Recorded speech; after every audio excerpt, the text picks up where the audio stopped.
Chapter 630. Year drove the car to the foot of an unknown mountain in the distant suburbs. Later, she got tired of driving and stopped there. It had been a long time since she could do whatever she wanted. Who cares? Even if the sky fell, so be it. Jiang Zhao's strategy was to not fight back when hit or scolded. In any case, he claimed that he was guilty and deserved to be punished, hit, and scolded. Ye made a fuss. She felt that she was especially boring. She told him to divorce, and he said no. She told him to separate, and he said no. She told him to go to hell, and he said okay. Wasn't this asking for her life? In the end, she was worn down until there was nothing left but annoyance. She felt that she had never been so annoyed with him before. He was so annoying, so annoying. The two of them slept in the car. Yi turned off the engine. Jiang Zhao said, "Turn on the air conditioner." Turning on the air conditioner is bad for the car. Are you an idiot? It's fine. If it gets bad, we can buy another one. Buy the one you like. If you don't turn on the air conditioner and we're so little, you'll catch a cold. Crazy. In the end, he started the car and turned on the air conditioner for the whole night. At dawn, Yi reached out and patted the chair Jiang Zhao was sleeping on. Drive the car back to work. I want to stay here for a while. Yi saw that the scenery nearby was pretty good. There were signs that looked like farmhouses, so she could stay for 2 days. She really didn't want to go back. She wanted to indulge herself and give herself a break. Jiang Zhao slept in the passenger seat. After the chair was leveled, he lay on it. His legs were still uneven. He was too long. He raised his hands and put them behind his head. "I'm not going." "Are you crazy?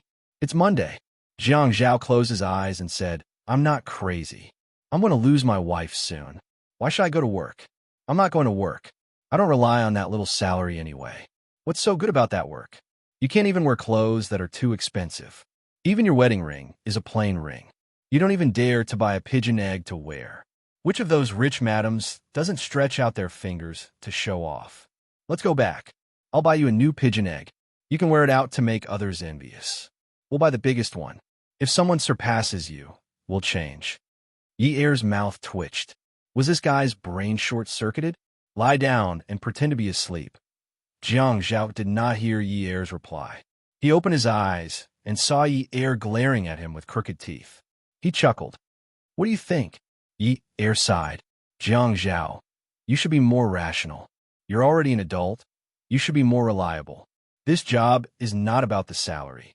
The Jiang family and the Qin family are counting on you to enter the provincial party committee in the future, or even move up the ranks. Aren't you afraid that your family will be upset by your words of self-abandonment? If you don't go back with me, why should I go to work? If you don't go back, I won't go back. You're threatening me. Do you know that? I'm not threatening you. I just want to be with you. If we don't split, how are we going to live? Right now, I'm afraid that you'll be next to me. I feel disgusted when you put your hand on me." Yi wasn't lying. She couldn't get rid of the things in her mind. However, she wasn't as agitated as she was last night because she had met a rascal. If she got agitated, he would do something even more agitated. She couldn't handle his tricks anymore. She could only speak softly and talk to him in a gentle manner. Jiang Zhao turned his body to the side. Yi was still lying flat on the main frame seat. Looking at Yi's face, she was indeed haggard, but the finger marks on her face had faded a lot and were no longer swollen. He also knew that what she said was disgusting, so he tried his best not to touch her. He didn't dare to hug her, because if he hugged her, she would start to attack him again and start to be on guard. He knew that she instinctively hated him. He turned around and looked at the sky outside the skylight. She sighed. "Yinyi, have you ever thought that it wasn't easy for us to get married? You said that you wanted to marry me in front of so many people. Do you still remember that time when you called me and lied to me that you got into a car accident? When I was about to look for you, you ran out of the crowd and hugged me as soon as you ran out. I was so angry that I wanted to stomp my feet. I was worried that you had gotten into a car accident, but you played with me. You stood in front of me in perfect condition. You made me worry for nothing. I asked you what you wanted to do, and you said that you wanted to marry me." Jiang Zhao was stunned. He closed his eyes and said, "What do you want to do? You said that you want to marry me."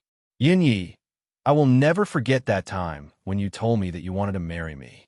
Do you know that your eyes were like fireworks at that time?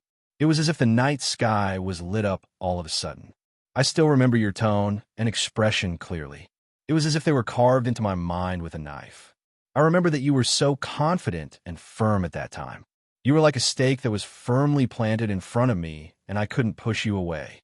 It was as if you were determined to marry me, and no one could stop you. It was as if you would never regret it for the rest of your life. At that time, you were so confident that I was stunned. I will always remember where you were standing at that time. At that time, the maple leaves were red above your head and around you. At that time, the golden sun shone through those yezi and shone into your eyes. Yin Yi, your eyes were so bright at that time. I will never forget it for the rest of my life. Yin Yi, no matter whether you were sincere or not, do you dare to deny that you were pretending to be so determined at that time? Yi listened to him and was a little mesmerized. When she heard the man's slightly hoarse narration, she couldn't help but feel sad. She slowly said, I wasn't pretending. At that time, I already wanted to marry you. I thought that I couldn't let Yang marry you. If she married you, I would become a mistress. I didn't want to be a mistress. I was determined not to be a mistress. I had this thought. With this thought, she turned herself into the main wife and Yin into a mistress. Jiang Zhao listened and let out a long breath. He felt somewhat comforted, gratified, and relieved. In short, the soft part of his heart was extremely warm even though it was sour at this time. Yin Yi, I know you saw it yesterday. I explained to you that there was nothing between me and her. You didn't believe me, but I still told you. Sigh. Jiang Zhao, I don't want to hear your explanations right now. Really, I know you don't want to get a divorce. So let's not get a divorce for now. Let's break up for a while. Jiang Zhao, let's break up for a while. You can deal with the outside world as much as you want. I won't care anymore. Anyway, I don't need to get married now. We'll talk about this again when things have calmed down. Let's live in harmony in the future. Some people said that time was not as good as obsession, and time was not as good as fickle. In her opinion, the nemesis of obsession was the spear of time. The root of fickleness was the essence of human nature. At the end of the day, there was nothing in this world that could not change. She hated her calmness and maturity at this time. Although the dull pain in her heart was still clear, she realized that she had not learned anything else in the past 2 years. She had learned one thing, and that was to be ruthless to herself. Ever since her father's accident, she had done many things without leaving a way out for herself. She had forced herself to death many times. Unwu said that there would be a way out. If there was no way out, there would be a way out. Where there were feet, there would be a way out. So it was impossible for people to have no way out. She had forced herself to the beach and dared to swim over because she thought she could swim. She had married Yin. She had forced herself to the forest and dared to barge in because she thought there were wild fruits. She had forced herself to the edge of a cliff and dared to take off her clothes as a parachute and jump down. There was nothing she did not dare to do, including slapping herself hard to wake herself up, including hitting Ouyang Yin to vent the humiliation in her heart. She did not hit him, but although she hated him, she could not bear to do it. Jiang Zhao paused for a few seconds and chewed on her words a few times. Suddenly, he felt his blood rushing to his heart. No matter how he confessed or explained, it was useless. She had closed the door to her heart and did not want to communicate with him. She did not want to waste her breath on him. She did not need to remarry now. She did not need to do it now. She would need to do it in the future. She still wanted to marry someone else. Wait for everyone to calm down before saying all these. She said she loved him, and now she said she wanted to wait for things to calm down. Love was love, and then she could stop loving him just because she said she did not love him? Was it easy to say these words? Yin Yi, Jiang Zhao sat up. How do you plan to calm down with me? I will not agree to live apart from you. Yi also sat up with him. She leaned against the car door and looked at him. Jiang Zhao, can you be more reasonable? When Jiang Zhao was silent, he only cared about inhaling and exhaling. His heavy breaths enveloped the entire car. Yi looked at him stubbornly and resisted his final struggle. The man's lips were a little dry for being exposed to the air conditioner all night. He stuck out the tip of his tongue and licked it lightly. Can I still be reasonable now? Haven't I already lost all reason? Am I not only left with being unreasonable and making trouble for no reason? If this had happened in the past, if she had wanted to talk about divorce or breaking up, he would have been in the mood to talk nonsense with her. But now, he did not dare to talk nonsense with her. As long as he compromised a little, it would be exactly what she wanted. He knew that although she was young, she was not afraid of trouble at all. Now that she had even thought of a way out for herself with Yun Hongwei's matter and was planning to bear it alone, what meaning and value did he have left? He had no bargaining chip to threaten her, so he could only be unreasonable and make trouble for no reason. You still want to sleep in the same bed as me? Jiang Zhao, what kind of logic is this? You can't bully people like this. I don't want to sleep in the same bed as you. Fine, but you can't be separated from me. Yunyi, let's all take a step back. We'll still stay in mansion number 9. We'll still treat both sides' elders well. There are 2 rooms on the 2nd floor. In the future, you'll sleep in the big room, and I'll sleep in the small room. I promise I won't touch you, but don't mention signing any separation agreement with me. Jiang Zhao, I won't feel free like that. I don't want to please you in the future. I don't want to be so tired. I want to move out and live the life I want to live. I could find a job as a dance teacher. The income won't be bad. Actually, I've asked before. I could support my brother and father. I'll discuss father's matter with Xia Qian and ask her to teach me how to use public opinion to add fuel to the fire. No, Jiang Zhao interrupted with a sullen face. You're still my wife now. We're not divorced yet. What right do you have to discuss your matter with Xia Qian and not me? Fine, I'll do as you say. I don't care about you. You want freedom. If you want to be a dance teacher, go ahead. But you can't change the previous plans. Father's matter, the matter of studying, the matter of opening a dance studio, none of them can be changed. At Hongcha 866. Chapter 631. Jiang Zhao was so sure that he almost finished speaking in one breath. He couldn't stop. He had to pour out his thoughts. He couldn't let her make the decision. What did it look like? She wanted to draw a clear line between them. This was something he couldn't allow. If their previous plans were to change, his marriage would really be over. She was very young to begin with. It was so easy for her to forget someone. If she broke away from his control, she would become more and more independent. It wasn't a good thing for a woman to be too independent, because he could clearly feel that she wanted to break away from him. First, she wanted to break away from him from a single point of view. In the end, she wanted to break away from him in all aspects. He wouldn't give her such a chance. If she wanted to open a dance studio, he would find someone to help her choose a location. He would pay for it. He could often give her advice on management. This way, she would rely on him. If she wanted to study, he could tutor her. As for Yun Hongwei's matter, he could speed up and help her settle it. He couldn't wait anymore. He had to settle it, even if he had to pay the price. As long as it was settled, she would be grateful to him. Therefore, all of these things couldn't have nothing to do with him. It had to be related. The family Ouyang's old residence was very tense. Ouyang, Yin had been listening to the conversation in the living room from the corner of the corridor. She covered her face and cried, but couldn't make a sound. She didn't know if old Madam's words were true. In short, she was afraid. She was really afraid. If old Madam got involved in this matter to seek justice for Yunyi and insisted on blowing this matter up and even allowed Yunyi to take revenge on Jiang Zhao, what kind of situation would that be? The entire Haicheng would scold her and Jiang Zhao for being an adulterous couple. What would she do if Yunyi became more arrogant and jumped out to make trouble? If Jiang Zhao became a man who wouldn't change his mind to save his family, what would she do? She would be despised even more. Being despised wasn't scary. What was scary was that even if she was despised, she wouldn't be able to become Mrs. Jiang. The Jiang family didn't seem to like her very much.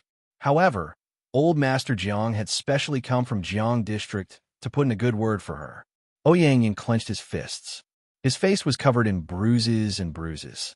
His face shape and skin color could not be seen. His eyes, which were originally as calm as water, were slowly stained with resentment. Xiang Wan supported Grandma Bai, but Grandma Bai refused to sit down. Ouyang Sheng was taller than Grandma Bai. He stood on the opposite side of the coffee table with his head held high, looking very domineering. Grandma Bai did not want to lose her imposing manner. Her petite body supported herself with a walking stick, which made her look like a dignified old madam. Fourth bro, you should call Yun Yun out. We can ask her face to face. Children can always explain everything clearly. It's useless for us adults to worry here. In fact, the old lady knew very well that she was making a scene because she wanted to have a psychological battle with Ouyang Sheng. When she was young, she had encountered countless enemies. Women could not win in a fight. Sometimes, they had to rely on their wits and pretentiousness. How could she allow others to defame her grandson? How could she destroy her grandson's future with her own hands? Ouyang Sheng, that sly old fox, wanted to use the fact that the Jiang family and the Qin family were afraid that Jiang Zhao's future would be ruined. She wanted to see who could afford to lose. Obviously, Ouyang Sheng could not afford to lose the Ouyang Yan's reputation. Even if Jiang Zhao did not work in politics, he could still do business. With the influence of the Jiang family and the Qin family, as well as Jiang Zhao's own companies, he had a bright future ahead of him. Even if he got divorced, at most, he would be recorded as a playboy in the history of men. Ouyang Yin could also choose not to work in the prosecutor's office. He could still do business, but what about the future? No matter where she went, people would remember that she was slapped by the former Mrs. Jiang. Her face was so swollen that it looked like a ladle. Moreover, the Jiang family did not allow her to enter their house. A playboy's playboy reputation could be called amorous, but a playboy reputation for a woman was called cheap. Who was the one who was at a disadvantage? Ouyang Sheng was clearer than anyone else. When the Jiang family wanted to smash the pot, the family Ouyang dared to follow the Jiang family and smash the pot, the Ouyang Yin. Was that so? Obviously, they did not dare to do so. Yun Yun is injured. It's not convenient for her to come out and meet guests.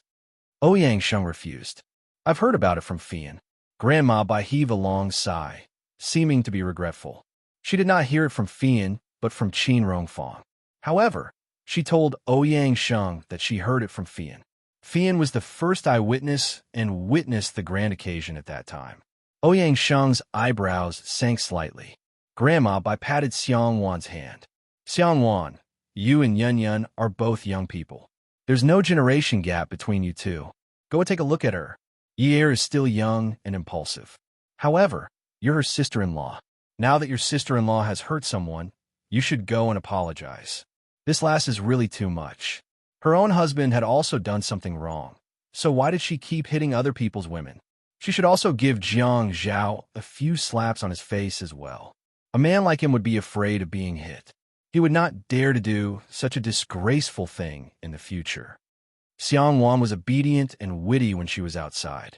Her gentle voice had won Grandma Bai's favor. Grandma, don't worry. I'll definitely do my part. Grandma Bai patted Xiang Wan's hand again. Good girl. The daughter-in-law of the Jiang family should do her part. Ouyang Sheng held his forehead. He had been scolded many times today. How could a disgraceful thing be used to describe a man having an affair outside? Part? Was she saying that his granddaughter seduced a married man and did not do her part? If he still wanted to live for a few more years, he had to chase away this pack of wolves and foxes. He had already confronted them earlier. Now, he only said coldly, I'll ask Yun Yun about this matter. Both of you can go back. Anyway, Nim Yin is not used to eating outside. Grandma Bai laughed and stood up. She pulled Grandpa Zhang's collar. Go, go, go. Take the little devil back. You dote on him anyway. Jiang Rue carried little Nim Yin and stood up. Son, let's go back. Let's go play with Uncle and Auntie. Let's play marbles, okay? Xiang Wan's mouth twitched. Marbles? All the diamonds in the box at home had been taken by her son to play with marbles. She had tried to stop him many times, but he always said that they were at home. If they really cannot be found, they would come out when the house was cleaned. When she was angry with him, he would say that they were just glass marbles. What kind of people were they? Qin Fian followed Jiang Liqing to find Jiang Zhao's car. When the two of them were surrounded by several military vehicles, one of them looked panicked while the other looked calm and composed. Yi asked anxiously, Jiang Zhao, what should we do? Dad is here. Are we in big trouble? The woman, who had just said that she would be given a holiday, quickly lost her courage and pulled Jiang Zhao's sleeve in fright. It wasn't that Jiang Zhao didn't like it. He thought, Brother Lai Qing, you came at the right time. My wife is finally willing to touch me. I haven't even jumped into the river, and she's already willing to touch me. Dad? Her, Brother Lai Qing, you my dad, my dear dad. Did you hear that? Your daughter-in-law is calling you dad. You have to respond louder later. I'll drink with you more next time. Jiang Zhaoxian leisurely looked at the rearview mirror and adjusted the collar of his coat. Ah, his chest muscles are really sexy. He lightly said, well, I guess he just got into big trouble. Who knows? If he likes it then, so be it. What should we do? What should we do if Dad asks? What do you mean, what should we do? Anyway, even if the sky falls, we'll use it as a blanket. Jiang Zhao knew that today's beating was unavoidable. Other families' children had stopped using corporal punishment a long time ago, but the Jiang family still kept this tradition. He could almost hear the whooshing sound of his father's whip in the air. How many years had it been since he was whipped because he was smart? The person who knocked on Jiang Zhao's car door was not Jiang Lai Qing or any other soldier or officer. Instead, it was Qin Fian, a handsome and meticulously dressed man. He was wearing a flashy green sweater in the middle of winter, and his coat was still open. With his hands in his trouser pockets, he wobbled to the side of the off-road vehicle. When he wanted to lean on it and pose, he found that the car was a little dirty, so he immediately stood up straight and knocked on the glass window of the passenger seat with his mobile phone in his hand. A pair of charming phoenix eyes overflowed with a playful smile under the lensless frame glasses. Oh, you've come all the way to the wilderness to date. Jiang Zhao rolled down the window and said recklessly, Are you jealous? Jealous, right? Qin Fian looked at Jiang Zhao, who was wearing a cashmere coat, and Yi Er, who was only wearing a sweater. He reached out and tugged at Jiang Zhao's collar. Brother, when did you go the sexy route? At this time, your style suddenly changed. I suddenly felt like I was struck by lightning. Are you planning to steal my rice bowl in the future? What rice bowl? My market is different from yours. Yes. I attract handsome men. You attract. Jiang Zhao noticed that Qin Fian was looking at Yi Er. When he turned around, he saw that Yi Er's face had indeed darkened. He turned around and glared at Qin Fian fiercely, reprimanding in a low voice. You only know how to find trouble for me. Qin Fian smiled devilishly. Don't glare at me. Good luck to you. He paused slightly and looked at Yi Er. Yi Er heard the pause and looked up, coincidentally meeting Qin Fian's eyes. Qin Fian's eyes quickly fell on Jiang Zhao's eyes. Uncle is going to give you a heavy punishment this time. Even if you don't die, you will be skinned alive. Yi Er was shocked. She had heard that Jiang Lai Qing was a very cruel person, but after getting married, she didn't find out. Even if he didn't die, he would be skinned alive. What kind of concept was that? Her little fists unconsciously clenched tightly. Jiang Zhao shrugged. You don't have to say that. I can already feel the murderous intent. It was good that someone was going to punish him. The military car honked a few times. Jiang Zhao said to Yi Er, drive. Follow Dad's car. If you're tired, I'll drive. Qin Fian walked out of the driver's seat and opened the car door. Sister-in-law, you sit in the back. I'll drive. Yi Er heard Qin Fian's words and shivered the moment she got out of the car. She didn't wear a jacket, so it was really cold. The off-road car followed behind the military car, and there were a few other cars following behind. It was as if they were escorting a criminal. Yi Er's hair stood on end. Thinking about Qin Fian's words, even if he didn't die, he would be skinned alive. She couldn't help but shiver and pat the back of the front seat. Fian, where are we going? Qin Fian drove the car and took a deep breath. The Qin family's old residence. Sister-in-law, you should find something for my brother to fill his stomach with. After being whipped, he probably won't even have the strength to eat. Uncle hasn't whipped anyone in a long time. He really wants to drink human blood. Yi Er's back was instantly drenched in cold sweat. Attention, Songshu 566. Chapter 632. Yi Er was trembling as she listened. She sat behind Qin Fian and saw that the man in the front passenger seat was sitting there like a dead pig, unafraid of boiling water, as if he was resting. He had always been like this, able to take everything calmly and not panic in the face of danger. Yi tilted her head over. Fian, do we have to go to the Qin family's old residence? I haven't eaten yet. I'm a little hungry. Yi knew that this trip boded ill rather than well. Qin Fian usually spoke so casually. Although she couldn't tell if he was lying or not, she knew that he wasn't joking just by looking at the military vehicles. She wanted to escape. Qin Fian wasn't a fool. Even if Jiang Zhao wasn't dressed to the nines like him, he was still decent and elegant. Now that he was dressed so comically, it was obvious that he was chasing his wife. This matter wouldn't end so easily. But Yi's worries were clearly heard by him. Remembering that his brother had been troubled all night, Qin Fian decided to help him. Sister-in-law, I'm afraid we can't leave now. There are military vehicles in front and behind us. If Uncle gets angry and catches us as deserters, it'll be even worse.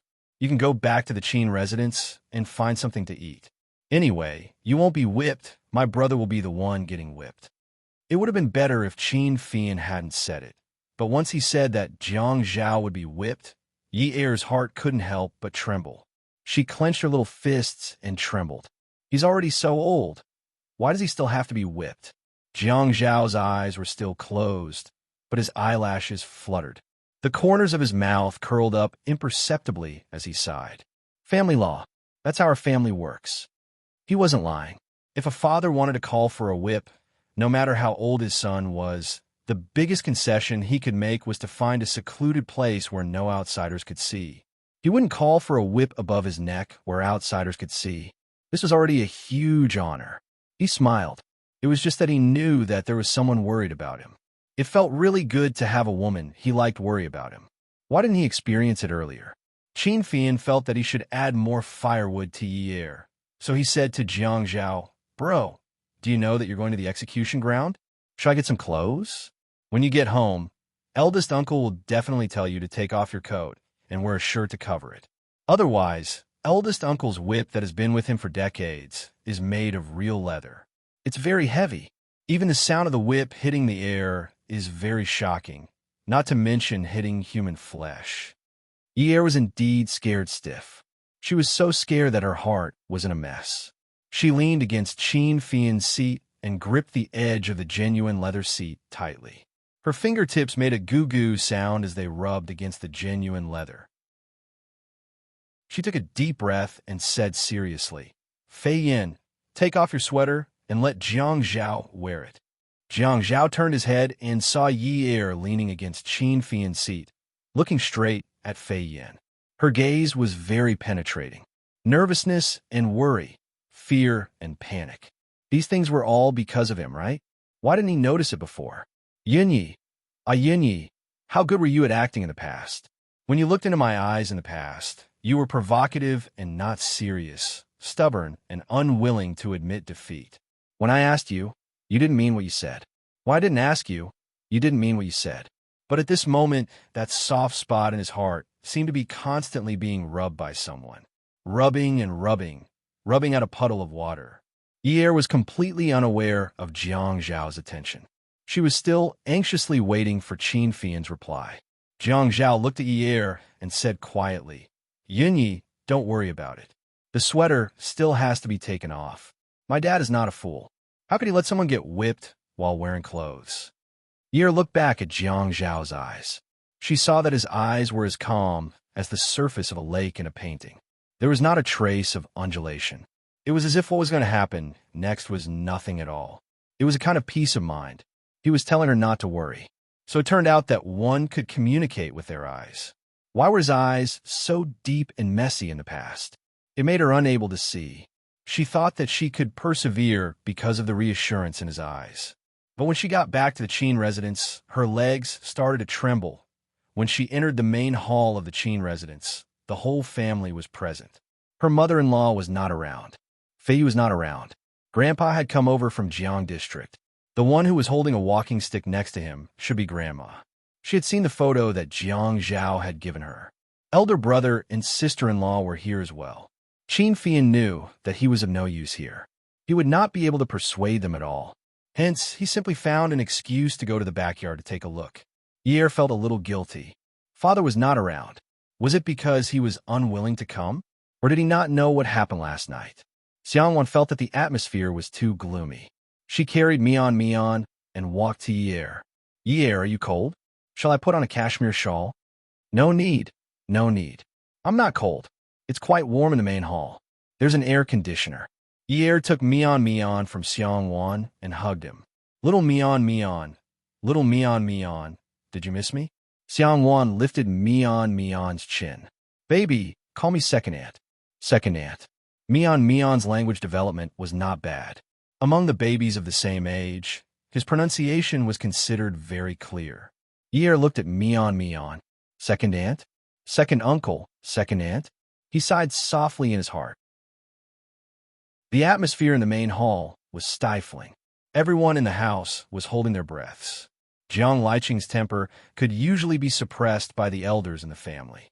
However, if something like what happened to Jiang Zhao happened, no one would be able to stop him. Jiang Liqing was a soldier, and an experienced one at that. Discipline was a very important thing to him. Even though he and Qin Zhen had the intention of breaking off their relationship with his ex-girlfriend after they got married, no matter how upset he felt, he had never slept in his ex-girlfriend's bed. To the Jiang family, this was definitely a disgrace to their family's reputation. As his parents had participated in the revolution, they had traditional values and educated their children using traditional values. Later on, due to the changes in society, when it came to Jiang Zhao's generation, there were no longer any rules regarding cohabitation before marriage.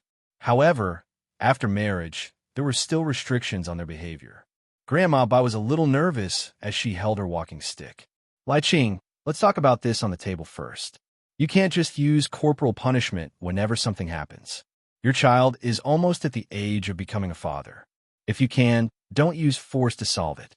It was inevitable that they would be closer to their grandson. As his grandparents, how could they not protect him? However, since things had turned out this way, the two elders couldn't really say anything. Especially since Ye was also around, it would not look good if they tried to protect him. If I had used force on him earlier, he wouldn't have done such a thing. Jiang Liqing was still in his military uniform. The dark brown horsewhip in his hand looked quite old. The leather whip had an old glow to it, and the hand holding the handle was tight and strong. Jiang Liqing's voice suppressed everyone's breathing in the main hall. Old Master Jiang and Old Madam Jiang had fought against each other before. Old Master Jiang had always believed that political power came from the barrel of a gun, and filial sons came from the rod of a rod. His two sons were born in this way. Therefore, when his two sons wanted to beat their own sons, he really couldn't say anything unless the children were innocent. When Grandma Bai heard Jiang Liqing's rebuttal, she looked at Ye and swallowed her words. Ye hugged Diemian tightly. Diemian was uncomfortable from the tight grip and started crying loudly. Ye snapped out of his daze and quickly hugged Diemian. Diemian, don't cry, don't cry. This attracted the attention of everyone in the room. Even Jiang Liqing asked, what's wrong? Ye was still feeling guilty, but suddenly his heart skipped a beat. He lifted his head and walked towards Jiang Liqing with Diemian in his arms. Dad, Diemian is probably frightened. He pointed at the horsewhip in Jiang Liqing's hand and said to Diemian, Little Diemian, look. Is grandfather's whip nice to look at? Can you stop fooling around? Diemian's attention was immediately drawn over. He bent over and tried to snatch Jiang Liqing's whip. Jiang Liqing's expression darkened. Ye, you're indulging Jiang Zhao. If you indulge him like this, I won't care if he bullies you in the future. Ye didn't know that Jiang Liqing would be so straightforward at this moment. He saw through her intentions and didn't give her any face. She bit her lip and her eyes turned red. Dad, Jiang Zhao is already so old. Let's not hit him anymore, shall we? Mian only cared about snatching the whip from Jiang Liqing's hand. Xiangwan was worried that Jiang Liqing would raise his hand and hit her son. When she wanted to carry her son back, she was stopped by Jiang Rue. Xiangwan was anxious. She had seen this eldest uncle of hers before. He could slap the back of Jiang Feng's neck without giving him any face at all. At this moment, his head was filled with blood. Who knew what he might do?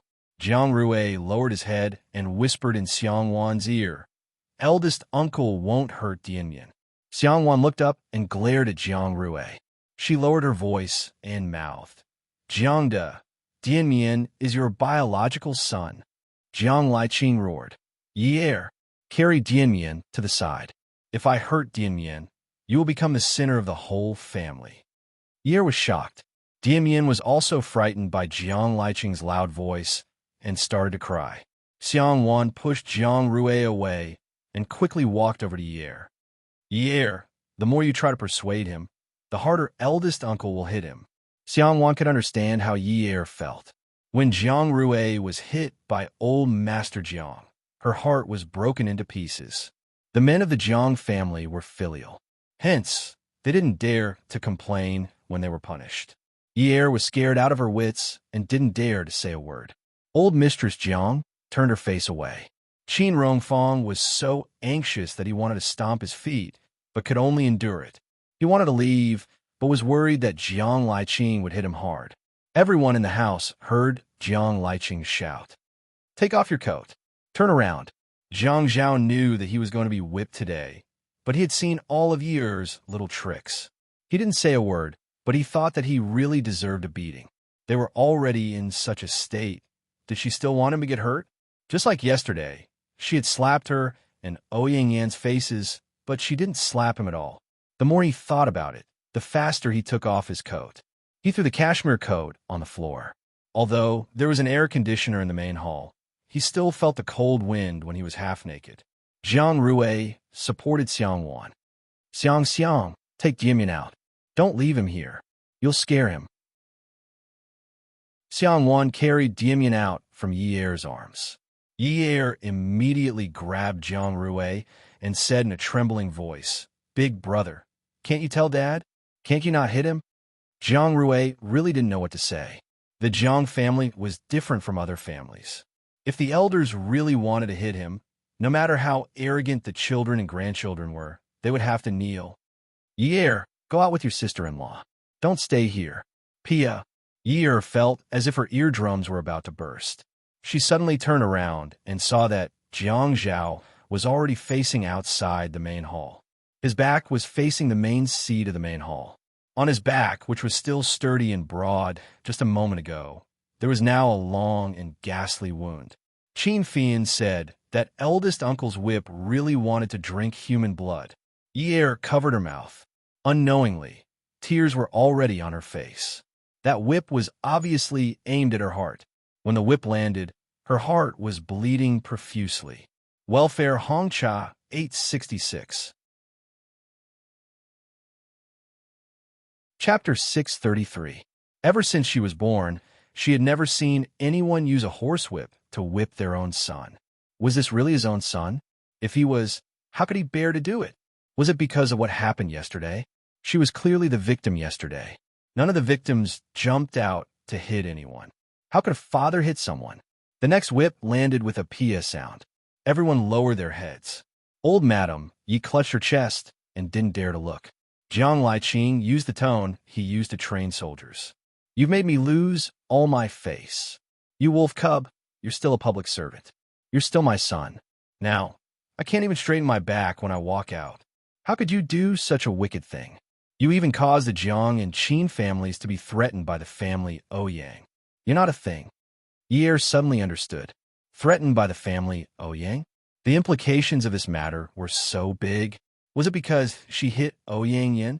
The blood on Jiang Zhao's back felt wet. Ye's scalp felt tight and numb. When the whip was about to land again, Ye rushed over and grabbed Jiang Liqing's wrist. Jiang Liqing glared at her. Ye panicked, but she didn't dare to dodge. She cried and shouted, "Dad!" She held Jiang Liqing's hand tightly. Ye knew many rules in the Jiang and Qin families. Jiang Zhao said that all of them had been punished to kneel before. When they were young, they were often punished to kneel because the elders felt that they were very powerful.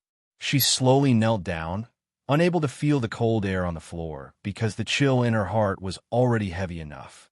She raised her head. Tears blurred her vision as she said earnestly, "Father, I'm sorry. This matter, I didn't expect it to blow up to this extent. I was the one who hit Ouyang Yen. I slapped her a total of 16 times. I'll take responsibility for what I did.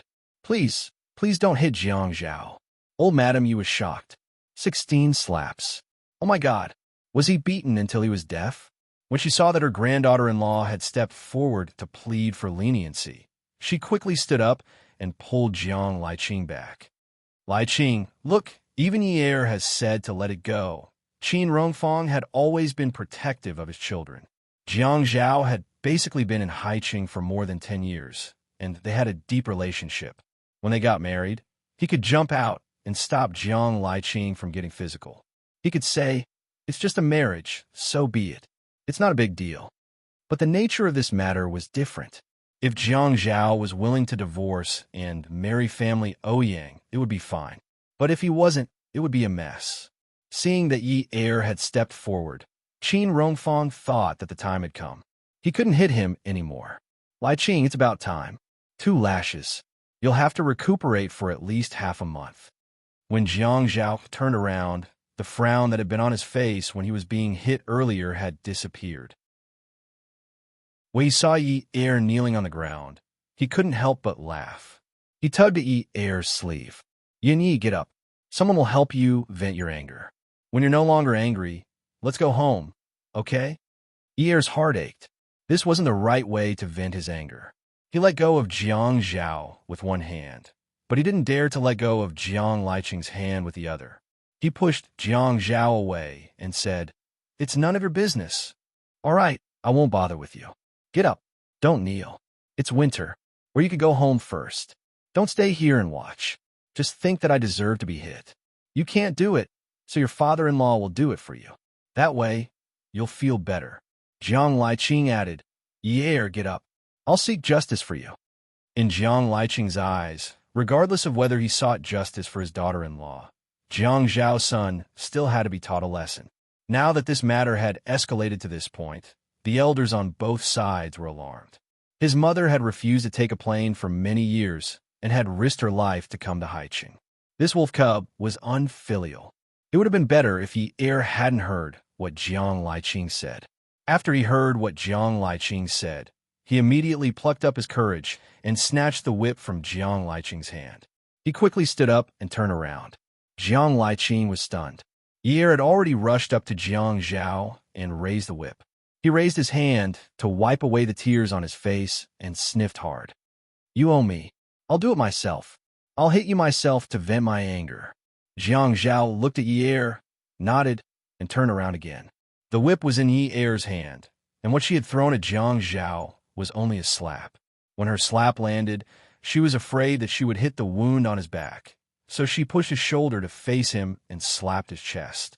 She sobbed and scolded at the top of her voice. "Wu, Jiang Zhao, you bastard. Your conscience has been eaten by the Ouyang Yen. You're so despicable. Wu, I'll just beat you to death, you bastard." Yi Er's hair was messy, and she was wearing very little. Everyone in the room watched her throw a tantrum, but no one went to stop her. Who couldn't see that she was slapping him again and again? Her palms were empty. There were only sounds, but she didn't use any strength. She used more strength when she cried than when she hit him. Old Madam's heart ached. She tugged at Old Master Jiang's hand. "Old man, you've really sinned." Old Master Jiang sighed. "Sinned?" Yi Er suddenly hugged Jiang Zhao's neck. She clenched her fists and hit his shoulders. She cried and shouted angrily, "Have you been beaten, silly? I've hit you so hard. Don't you feel pain?" She leaned into his ear and whispered in a sobbing voice, "If you don't feel pain, Dad will still hit you. Are you transformed from a pig?" Jiang Zhao's heart ached. He slowly reached out and hugged Yi Er. His palm wrapped around the back of her head and pressed against his shoulders tightly. He closed his eyes, and the corners of his mouth opened. He breathed out shakily and choked out, "Yin Yi, don't worry about it." Jiang Zhao tried to make his voice softer. In fact, it was worth it to be whipped a few more times. It would be best if he couldn't get out of bed. Then, she wouldn't have the heart to argue with him. Yi let go of Jiang Zhao. She turned around and looked at Jiang Liqing weakly. Dad, look, I've hit you. Please don't hit me, okay? Jiang Zhao pulled Yi-Er's wrist. Yi, it's okay. Yi glared at Jiang Zhao. He walked to Jiang Liqing's side and teased his son with a smile. Mian, tell Grandpa not to be angry, okay? Mian, tell Grandpa that everything goes well. Mian reached out his chubby hand to grab Jiang Liqing's epaulette. The epaulette that represented the military rank had a silent dignity. Mian leaned over and kissed Jiang Liqing's face. Then he said, Grandpa, everything goes well. Mian wants this. The whole family laughed. Ha, you little brat. You're not even 2 years old, yet you want either a whip or an epaulette. Come, let Grandpa kiss you. Then he kissed Mian's soft little face. Yi saw this, and quickly picked up the coat on the ground and put it on Jiang Zhao. Jiang Rui threw Mian into Jiang Liqing's arms so that he wouldn't be free. He also instigated Mian. Mian, Grandpa has a gun. Kiss Grandpa a few more times and let him bring you to play with guns. Jiang Rui made a shooting gesture for Mian to see and added, Pia. He tempted Mian. A boy's toys were always guns or cars. Mian was no exception.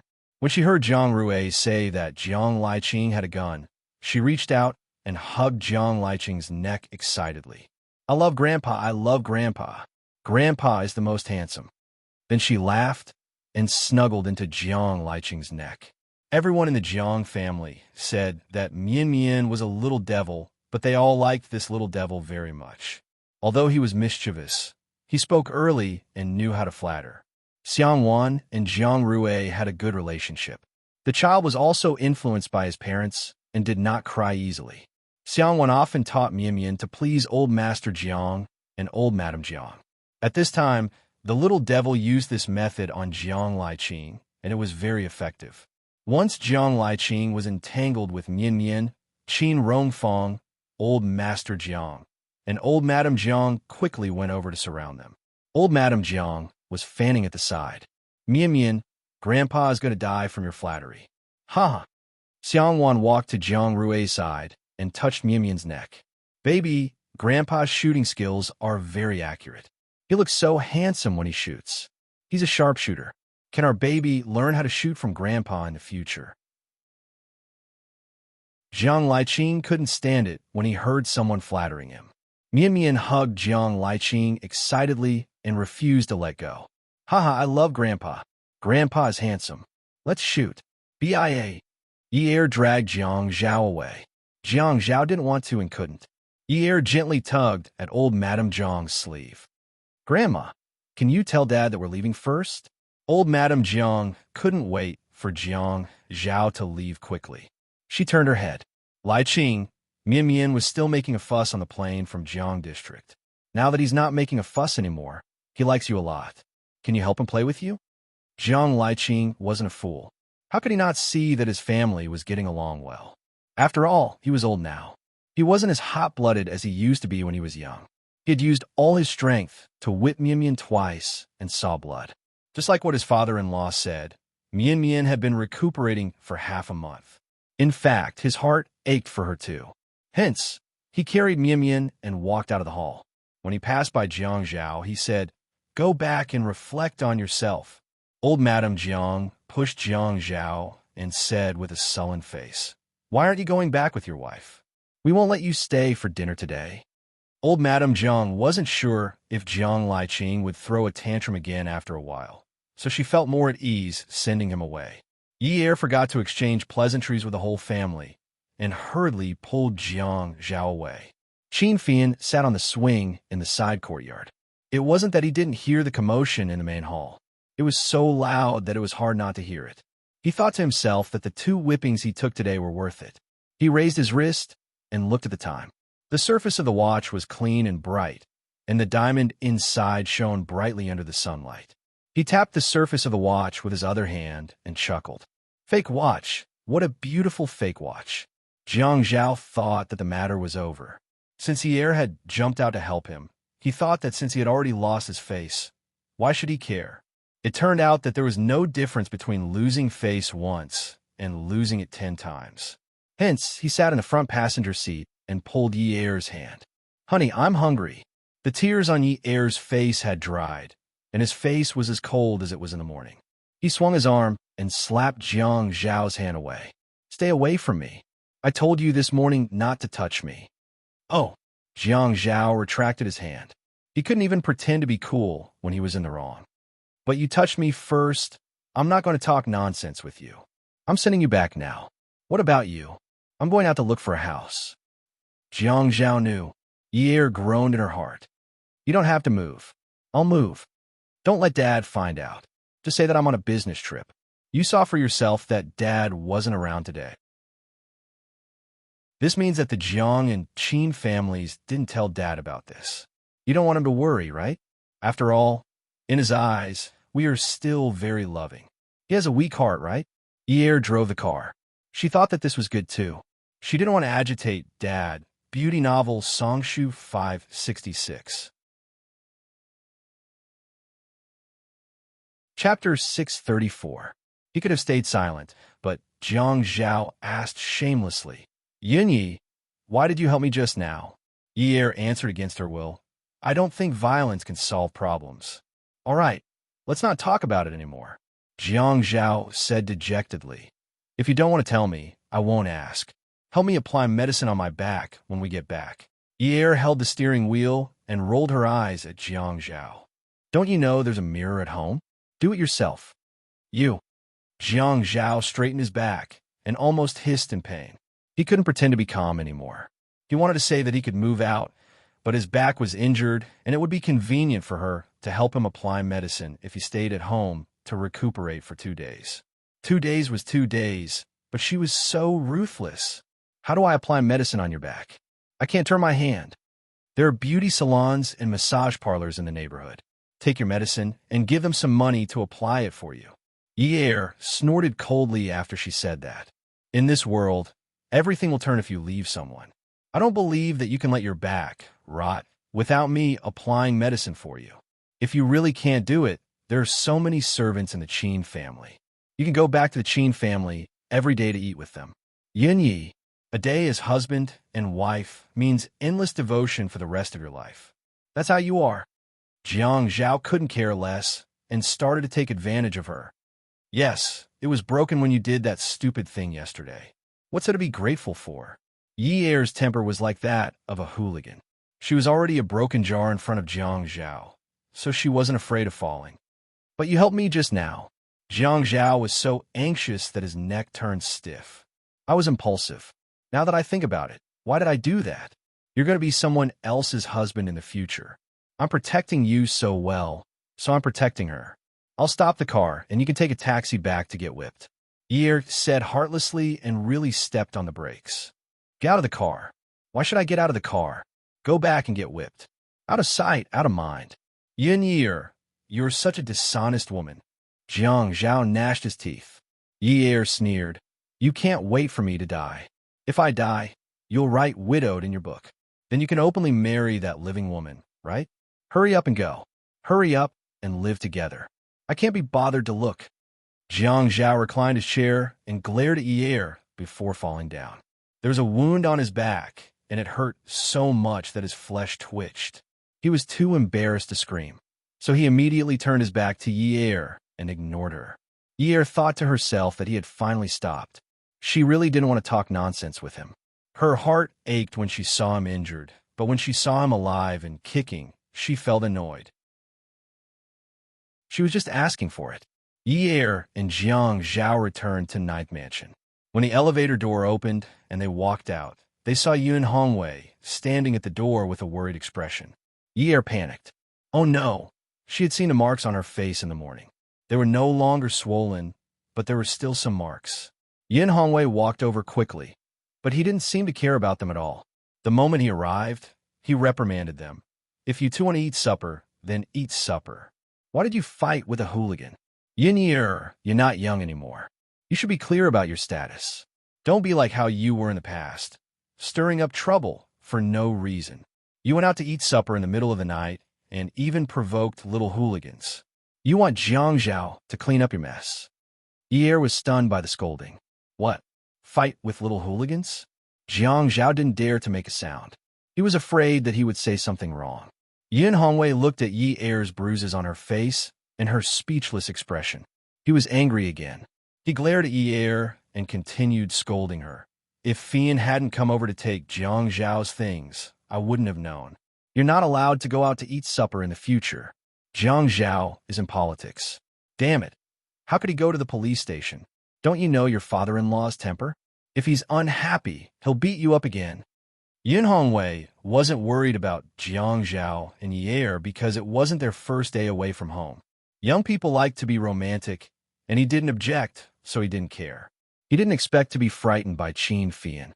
Qin Fian came over early in the morning with Jiang Liqing before the sun rose. Jiang Liqing was afraid that he would expose the matter as soon as he went upstairs. He couldn't control his temper, so he asked Qin Fian to go upstairs and check if Jiang Zhao and Yi Er didn't bring their phones. Qin Fian knew that he couldn't say too much, so he stammered to see Yin Hongwei's reaction. Yin Hongwei didn't think too much about it. He led Qin Fian into the house and said politely, Fian, Jiang Zhao and Yi Er went out to eat supper last night and haven't come back yet. They're probably staying outside. If you want to find Jiang Zhao, I'm afraid you'll have to wait for a while. Qin Fian's mind was working very fast at this moment. He thought about how Yi Er had beaten him last night and continued stammering. Hey Uncle Yin, what's wrong? Didn't my brother go out to eat supper with sister-in-law last night? Qin Fian glanced at Yin Hongwei. He looked like he wanted to say something, but stopped. He was actually waiting for Yin Hongwei to reveal more information. Yin Hongwei knew that Qin Fian and Jiang Zhao had a good relationship and treated everyone well. Moreover, Qin Fian looked like he wanted to say something, but didn't dare to. Yin Hongwei was worried sick. He thought that something big must have happened, so he asked anxiously, Did something happen? Last night, Yi Er wanted to eat supper, but Jiang Zhao said it was too late. She got angry and ran away. Jiang Zhao only put on a coat and chased after her. He said he would take her out to eat and hasn't come back yet. Uncle Yin. Qin Fian pulled Yin Hongwei into the living room. I'm going upstairs to my brother's room to get something. Something happened to him. Yin Hongwei asked anxiously. Qin Fian sighed. Didn't he take sister-in-law out for supper last night? Who knew that both of them would go to a roadside stall to eat? In the end, they met a few drunk hooligans who were flirting with my sister-in-law. How can my brother tolerate it? He got into a fight with them, and he is still in the police station. Last night, there were a few new policemen on duty. They refused to believe that my brother is the deputy mayor and refused to let her go. What? Yin Hongwei was so angry that he was speechless. This is outrageous. But Jiang Zhao was dressed like that yesterday. No one will believe him. Who would wear a coat during the winter? No one will believe that he would eat at a roadside stall.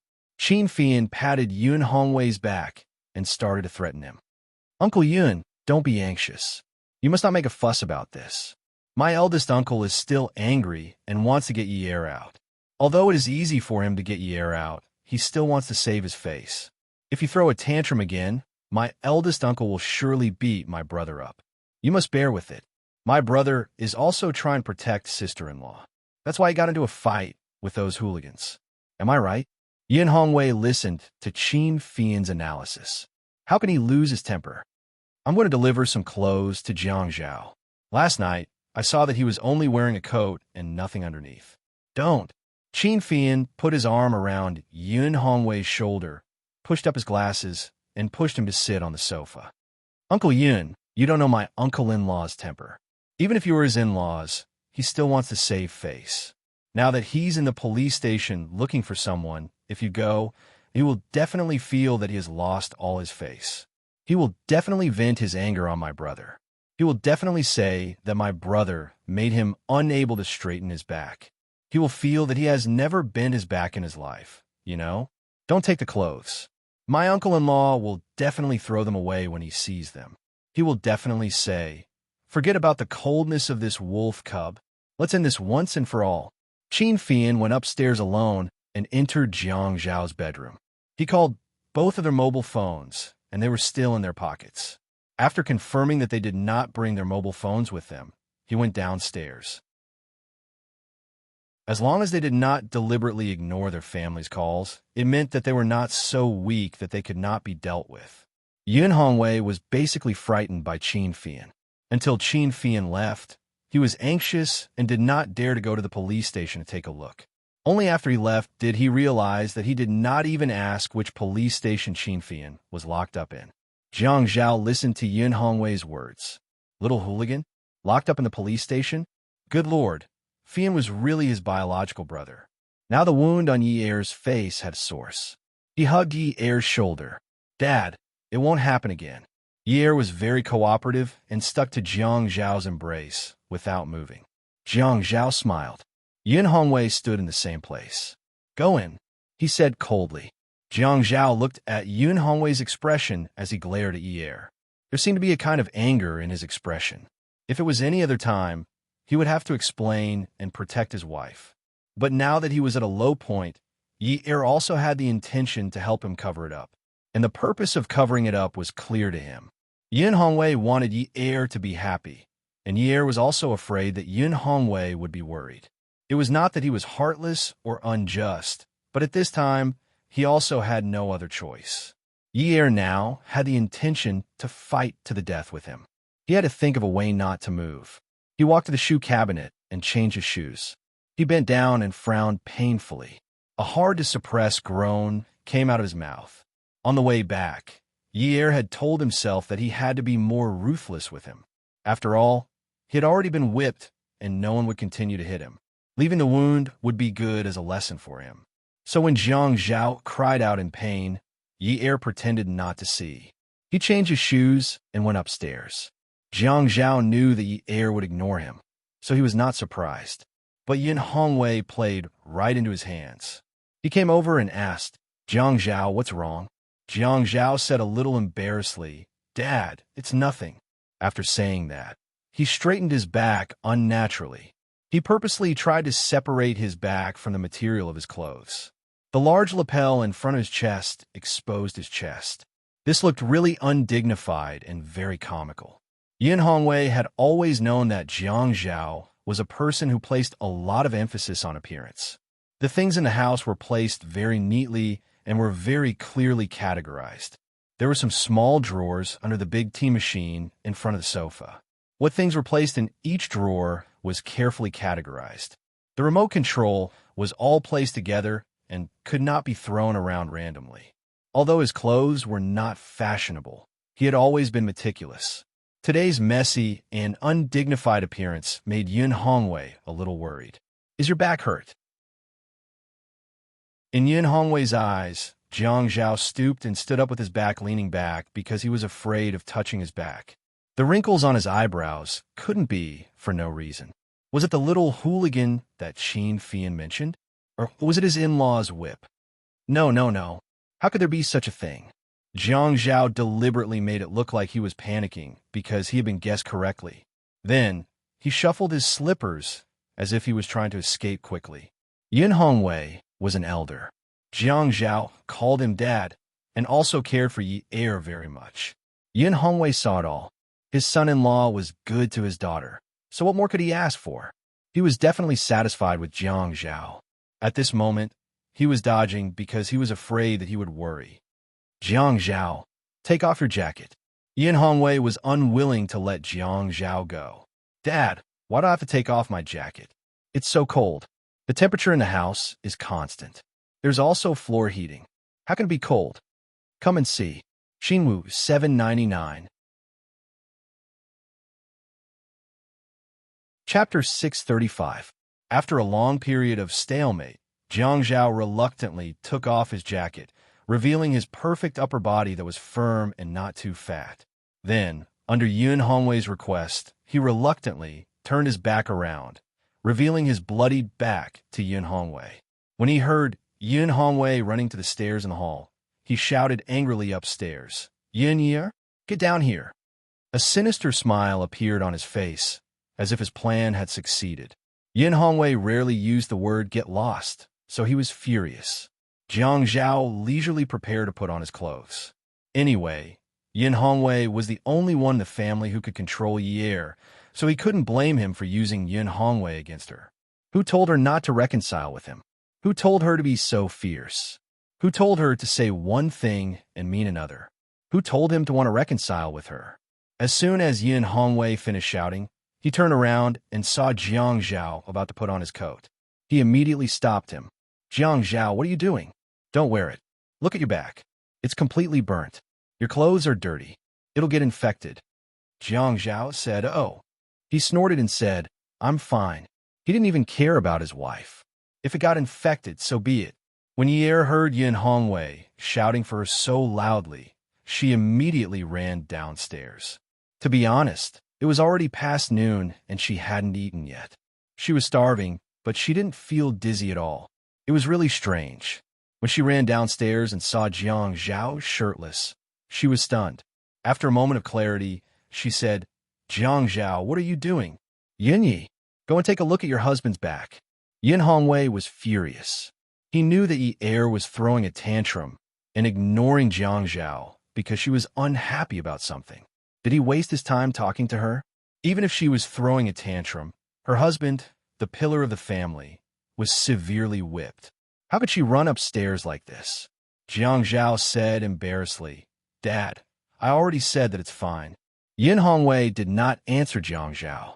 Instead, he looked at Yi Er and said coldly, Yin Er, take Jiang Zhao to the hospital immediately. Otherwise, he will be infected. When Yi Er saw Jiang Zhao's pitiful look, he got angry. Really? Who didn't know how to act pitiful? She knew how to do it too. This was something she used to do often in the past. Besides, because of her today, his injuries were already very light. If he went to the hospital again, oh, wouldn't he immediately be alive and kicking? Isn't it just 2 whips? It's not like it's 10 lashes. Just apply some medicine at home. Why do you need to go to the hospital? In fact, Jiang Zhao knew that the wound on his back had already split open. His back was soaked with sweat, and there was the smell of blood. His father's whip was made of real leather, and it was very tight. The 2 whips were also very heavy. Even though he was old now and his skin was thicker, he would still be seriously injured when the whips hit him. He was a man. 2 lashes was nothing to shout about. He didn't want to shout either, but if he didn't shout, the child wouldn't have milk to drink. Yin Er, don't you dare mock and ridicule me like this again. Yin Hongwei roared at Yi Er. Jiang Zhao didn't mind Yi Er's heartless words. She deserved to be vicious, and he deserved to be scolded. If he were to get angry with her now, he would really be too much of a jerk. Jiang Zhao picked up his clothes. It's fine. It's winter now. There's no such thing as an infection. It'll be fine once it dries and forms a scab. Yi Er had actually been avoiding looking at Jiang Zhao's wound.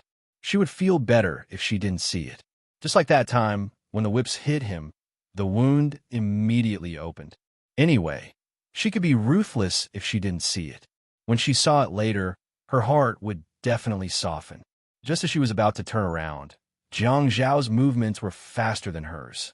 He walked past her, leaving her with a sinister view of his back. His back was covered in blood. The wound was still wet. As it hadn't been treated, it rubbed against his clothes and didn't show any signs of drying. She cursed in her heart. You're ruthless. Yi Er, Yin Hongwei, send Jiang Zhao to the hospital. If it were any other time, Yin Hongwei wouldn't have followed, but now he was worried. He was worried that his daughter wouldn't be considerate of her husband. He had to keep an eye on him. Where else could he find such a good son-in-law? The doctor kept muttering, Oh my God, this wound is really too scary. The doctor said that if he found it troublesome, he could come to the hospital every day to change his dressing. In the end, Jiang Zhao took some medicine home. He said to Yin Hongwei, It's better to take the medicine home. It's convenient to have a mirror at home anyway. It's a waste of time to go to the hospital. Yin Hongwei glared at Yi Er. Remember to change Jiang Zhao's dressing every day. Jiang Zhao turned his face away and pretended not to see Yi Er's eyes that looked like he wanted to eat him up. The 2 of them didn't eat. They found a restaurant to eat and then went home. When they got home, Jiang Zhao was chased to another room by Yi Er. Call me when it's time to change his dressing, Yi Er said and closed the door for Jiang Zhao. Jiang Zhao smiled. Anyway, he didn't have to move now. His father-in-law would keep an eye on him. As long as he didn't say that he had to go on a business trip, Yi Er couldn't do anything to him. It was easier to do things when you had the cards in your hands. Therefore, having an elder at home was like having treasure. This was definitely a wise saying. Jiang Zhao didn't pester Yi Er. Yi Er could finally breathe a sigh of relief. He was too tired and wanted to sleep. Jiang Zhao lay on the bed and twirled his phone between his fingers. After playing with it for a while, he swiped open the interface and found Zhuang Yichen's number. He dialed it. Zhuang Yichen was at Xingchen Building. After an emergency meeting, the door to the conference room was pushed open. Li Yong, who was in his 40s, walked over with Zhuang Yichen's phone and handed it to him. "Young master, there's a call." Between his steps, there was a heavy and powerful aura. A man like this could only be looked at and not touched.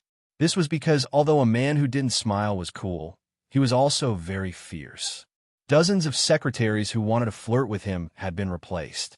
Now that the atmosphere in the office was good, not many people were willing to risk losing their jobs to give hearts to this cold man. Zhuang Yichen held the phone, but didn't pick it up. He walked straight to the CEO's office. Li Yong opened the door for him.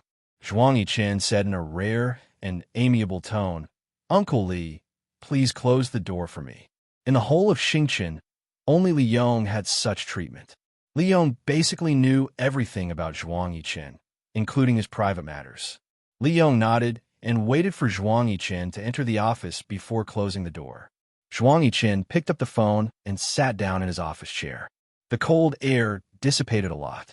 "Brother Zhao, you're not working today?" Jiang Zhao sat up from the bed and raised his handsome eyebrows slightly. The wound on his back was slightly pulled, but he didn't care. He didn't panic at Zhuang Yichen's straightforward question. After raising his handsome eyebrows, he slightly lowered them. When his eyes darkened, he slightly narrowed his eyes, and a faint, evil aura overflowed. It seemed that Zhuang Yichen had also heard about it. The family Ouyang was really capable. He seemed to be amiable. "Hey, you know that too." Zhuang Yichen laughed twice. As the saying goes, good things don't leave the house, but bad things spread far and wide. But I don't think a romantic history is a bad thing. Am I right? Jiang Zhao touched his eyebrows and said in a casual tone, "Yes, I think so too. For example, the day before yesterday, I found out about a very interesting romantic history from Yunyi. It happened the day before yesterday. It was too shocking." Zhuang Yichen knew that Jiang Zhao was trying to provoke him. It was the same last time, so he didn't want to fall into his trap. The day before yesterday? Was it about Xiaoye again? It seemed that this woman was living too comfortably. Only you would listen to a woman's words so enthusiastically. Haha, interesting words. It sounds quite interesting, but you won't be interested in knowing, so I won't talk about it with you. Jiang Zhao knew that he had successfully tickled Zhuang Yichen, so he stopped the topic and said, "Since you know, I won't beat around the bush with you. You know that Ouyang Sheng has 3 underground casinos, right?" Zhuang Yichen sat in his sunny office. The business behind his back was not much cleaner. So in Haiqing's social circle, there were many wealthy families who appeared to be clean on the surface, but were secretly involved in shady businesses like him. He found out about last night's incident early in the morning. Family Ouyang had servants with big mouths, so the secrets of wealthy families spread very quickly. "I know. You're not going to admit it after eating, right?" "Yes, I'm a pervert," Jiang Zhao said without a hint of guilt. Besides, he really didn't feel that he was a pervert.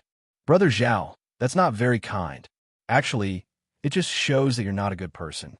Other people can have a wife at home and a concubine outside. Tell me, why didn't you implement this policy properly?" "I'm old, so I can't learn from you young people. I have to deal with both my ex and the current one. How can I have the energy to do that?" Zhuang Yichen's face darkened. How could he not understand Jiang Zhao's meaning? "You really don't have the energy now. Tell me, where do you want to put your energy?" "Ouyang Sheng has 2 underground casinos in Haiqing. You know that." "Yes, I know." Zhuang Yichen thought to himself, "In this life, you can mess with anyone but Jiang Zhao. Whatever you do, don't let him know. Otherwise, If he's unhappy one day, he'll definitely destroy your nest. How's the business of your casinos? Jiang Zhao asked calmly. Thanks to you, I can make a living. Zhuang Yiqin laughed dryly. Jiang Zhao was always like this. He could have asked, what's the benefit? But instead, he used words to shut him up. Jiang Zhao asked, how many people are selling firecrackers in your place? In written language, firecrackers are called loan sharks. I don't care. My subordinates are. If he were to take care of the loan sharks, he wouldn't have to do anything else. Then tell the manager tonight to let the firecrackers bring some of your guests to Ouyang Sheng's place to gamble. His nephew is in charge of the casino in the west corner. As long as you see him there, make some trouble. Remember, you must only make trouble when his nephew is there. That guy's timid and can't take it. He's just an embroidered pillow. Ha, Brother Zhao, if my men go in, you have to get them out. I don't believe that people can keep their mouths shut these days. Although Zhuang Yiqin knew that there was a risk, he believed that Jiang Zhao had the ability. They had been in a difficult situation for many years, so they were confident. Yes, I know. I'll make the arrangements. Zhuang Yiqin listened to the phone and nodded. He asked again, since you know where his casino is, why don't you just destroy it and show him who's boss? Don't tell me you only want to expose his nephew and damage his reputation a little. He didn't believe that Jiang Zhao was someone who would go easy on him. What do you mean by showing him who's boss? The Zhou family is working on a big project with the family Ouyang. I can't damage the Zhou family's interests for my own matters. I can't make it too ugly on the surface. When the project ends in March next year, I'll deal with him. So now, I can't let him feel that I'm messing with him. If I drag someone over to destroy his casino, he'll definitely guess that it's me and be on guard. But I have to vent my anger and damage his reputation. It'll affect his business and reputation, and find him a huge sum of money. Welfare, Xinwu 799. Chapter 636. Don't be so scheming. If you're so cruel, I'll be scared to be in the same boat as you. You're really calculating. Once something happens to the family Ouyang, if the family Ouyang breaches the contract and can't participate, the Zhou family will get all the benefits. After Zhuang Yiqin finished speaking, he laughed out loud. Hey, Brother Zhao, perhaps we are related by blood. Maybe we are related by blood. When will you help me get rid of my business partners like this? Jiang Zhao stretched his neck and stretched. Now that you mention it, I think so too. Maybe you were the same family 500 years ago. Look at the few big underground casinos in Haiqing now. Which one of them isn't full? If Ouyang Sheng's 2 casinos collapse, you'll take over his bets. How much more money will you have to make? Aren't I helping you? Ha! Zhuang Yiqin lifted his legs and rested them on the desk. He leaned lazily against the office chair and smiled. That's why I said we're brothers, ha!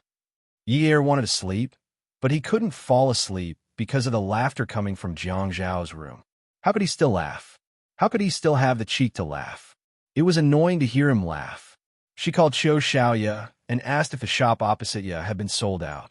At that time, she had used the money from selling her house to bribe Jiang Zhao. But later, she had sold her body. Jiang Zhao had returned her bank card, which was a large sum of money. She had to think of a way to start a business. Sometimes when she thought about it, Xiaoyu was really enviable. She had such a high income. She always felt that it was good to keep some money. No matter how many cards Jiang Zhao gave her, she still saved up the money from selling the house. Ever since she got together with Jiang Zhao, she hadn't thought of using this money. After all, there were too many unstable factors. But now that she wanted to separate and had a plan, it was better not to spend his money. Otherwise, she wouldn't be able to explain herself. Xiaoyu said, no, I didn't. I want to take a look yesterday. If you don't want it, I want to take it down and open a restaurant. You're also interested in catering? Xiaoyu raised her eyebrows proudly. My grandfather used to be a chef, okay? Of course, I'm interested. My cooking shouldn't be worse than yours. Then your brother Zhuang is in for a treat. Xiaoyu was stunned for 2 seconds. Huh, he doesn't like it. They had never eaten together at home and had only eaten a few meals outside. He did not know that she knew how to cook. Then cook it for me and Qian another day. I want to eat it ready-made. As long as Jiang Zhao was in the house, she was the one who cooked. She was also picky. The food made by the auntie did not taste good. If someone made delicious food for her, she would be more than happy. I want to collect money, Xiaoya said. Did you make money? Xiaoya clenched her little fists and said confidently, Of course. Making money is my brightest goal in life. Making money is the happiest thing in my life. Okay. Boss Chio, you'll definitely be a big entrepreneur in the future. How about this? I'll look for you tomorrow. You know a lot. Help me take a look at the shop and give me some advice. Okay, it's free. Just treat me to a meal at Sea Moon Restaurant. You're so generous. Jiang Zhao hung up the phone. He could only lie down to rest. He was not used to sleeping like this. Thus, he held his phone in his hand and scrolled through the photos. When he saw Yi Er's side profile, he was very satisfied. He typed a message and sent it to Yi Er. Honey, when are we going to take a set of wedding photos? Jiang Zhao kept staring at the screen until he almost fell asleep, but he did not receive a reply. God, they were living under the same roof, and she was already so arrogant. What if she was still like this when she went to class or opened a shop? Wouldn't he be worried sick if she didn't answer his calls or reply to his messages all day long? He got out of bed and opened the door. Their room was at the end of the right, so it was only a few steps away. He gently turned the lock. It was not locked from the inside. A crack slowly opened. The woman on the bed was sleeping very soundly. After a day and night of torment, it was hard not to be tired. He took off his slippers, climbed onto the bed, and lay down beside her. He snuggled closer to her, but it was not enough. He put his arm around her waist. It was more comfortable hugging her, so he snuggled closer. Then, both of their breaths began to even out. In the family Ouyang's old mansion, Ouyang Yin had been sitting at the top of the stairs ever since the Qin and Zhang families left. Ouyang Sheng was anxious, but it was useless. Yun, don't keep quiet. Say it. Yun, tell Grandpa what you want. Grandpa will satisfy you. What do you want to do? Eat something. Ouyang Yin slowly raised his head. His face was bruised, and his eyes were red and swollen. Tears rolled out his eyes. His voice was cold, and when he gritted his teeth, he said viciously, Grandpa, I want Yin Yi to die a horrible death.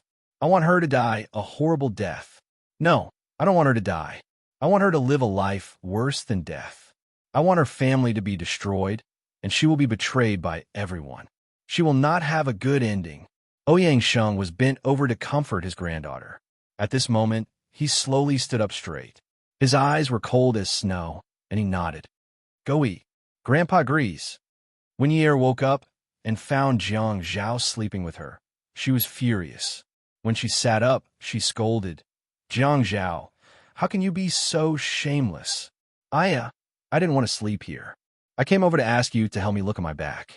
You pulled me to sleep next to you in a daze. I thought you missed me. After Jiang Zhao finished speaking, he calmly got out of bed, then went out the door and returned to his room. Yi Er was so angry that her blood pressure shot up. Was it because she was old that she couldn't take it? Although Grandma Bai told Jiang Zhao that she wouldn't let them stay for dinner, it seemed that she didn't want to see him. But after dinner, Jiang Rui and Xiang Wan still carried Mian Mian and brought some toys to Number 9 Mansion. Yi Er served them tea. Jiang Rui and Jiang Zhao went to the study. Yi Er, Xiang Wan, and Mian played games in the living room. A pile of building blocks was on the ground, and the three of them sat around the building blocks. It was very comfortable to sit on the ground in a house with floor heating. Xiang Wan praised Yi Er for being able to make children happy. It was really rare. Yi Er put the building blocks in front of Mian and said, Because I have a younger brother at home. I've been playing with him since young. For the past 2 years, I've been taking care of him, so it's not a problem to make children happy. Xiang Wan took out the building blocks under Mian's butt and threw them in front of him. Without looking at Yi Er, she said, Yi Er, I heard from Grandma about what happened yesterday. Jiang Zhao must have been set up. Yi Er's hands paused for a moment. Sister-in-law, if Big Brother gave his house to his ex-girlfriend and you still brought him home in the middle of the night from his ex-girlfriend's house and caught him in bed again, would you believe that he's innocent? Xiang Wan looked up and saw the tears in Yi Er's eyes. She couldn't bear to see him like this. I heard from Fian that you're getting a divorce. Fian only told your brother and me. He didn't tell the elders at home. You know, the elders at home are all old. Grandma didn't even come to your engagement party. She doesn't like to take a plane, but she came this time. Yi Er lowered her head. The elders couldn't be angry. She knew Mian had put all the building blocks on the ground. Xiangwan said, "Darling, let's take another train." Then she continued to talk to Yi Er. Yi Er, Fian said that he believes Jiang Zhao. But from what I see, Jiang Zhao is in the wrong. He didn't draw a clear line between himself and his ex-girlfriend, which led to this outcome. When Yi Er heard Xiang Wan's consolation, the grievances in her heart finally came out. Someone could understand her. Finally, someone spoke up for her.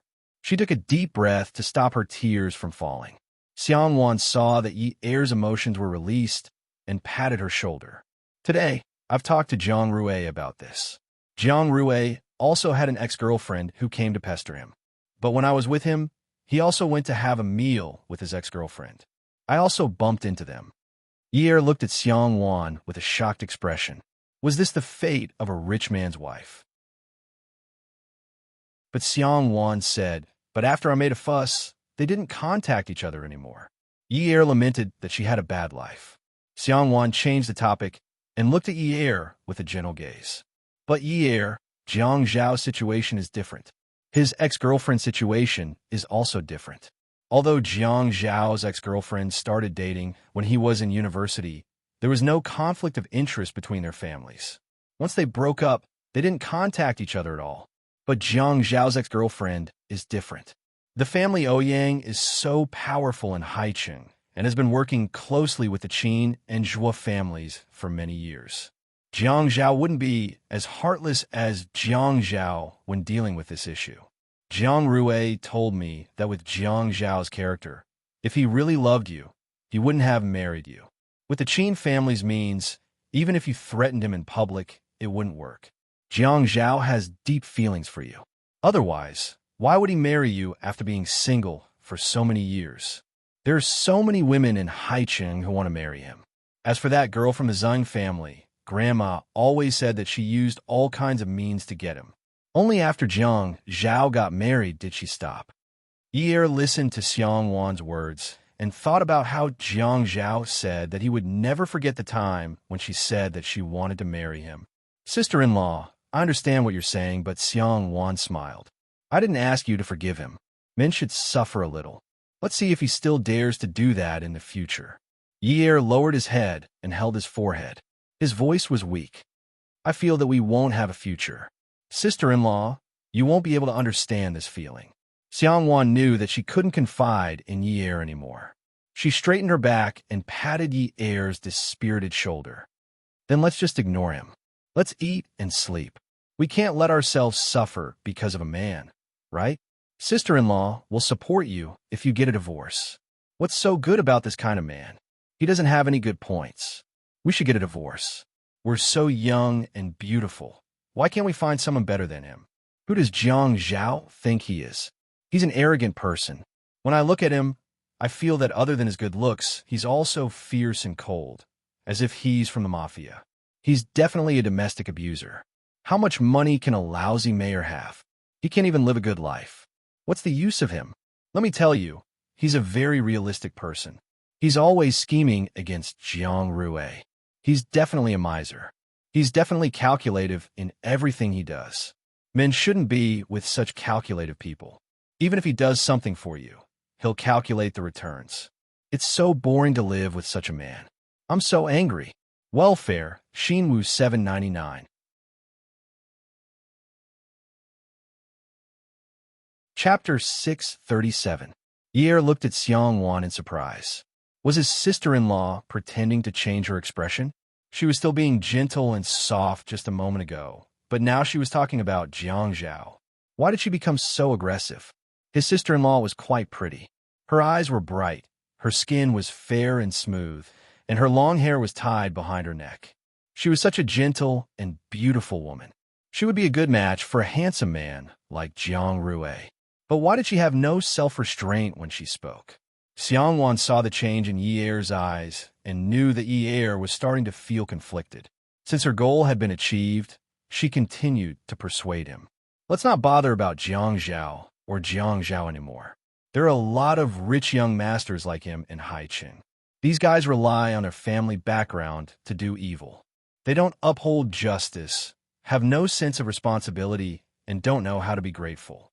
They treat women like clothes, sleep with them one day, and throw them away the next. They're so arrogant that they don't treat women as human beings.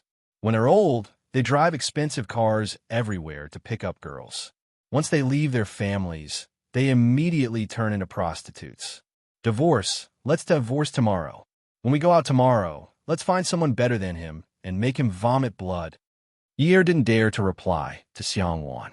After hearing what she said, Yi Er instantly felt that Jiang Zhao was the most perfect man in Haiqing in the study room.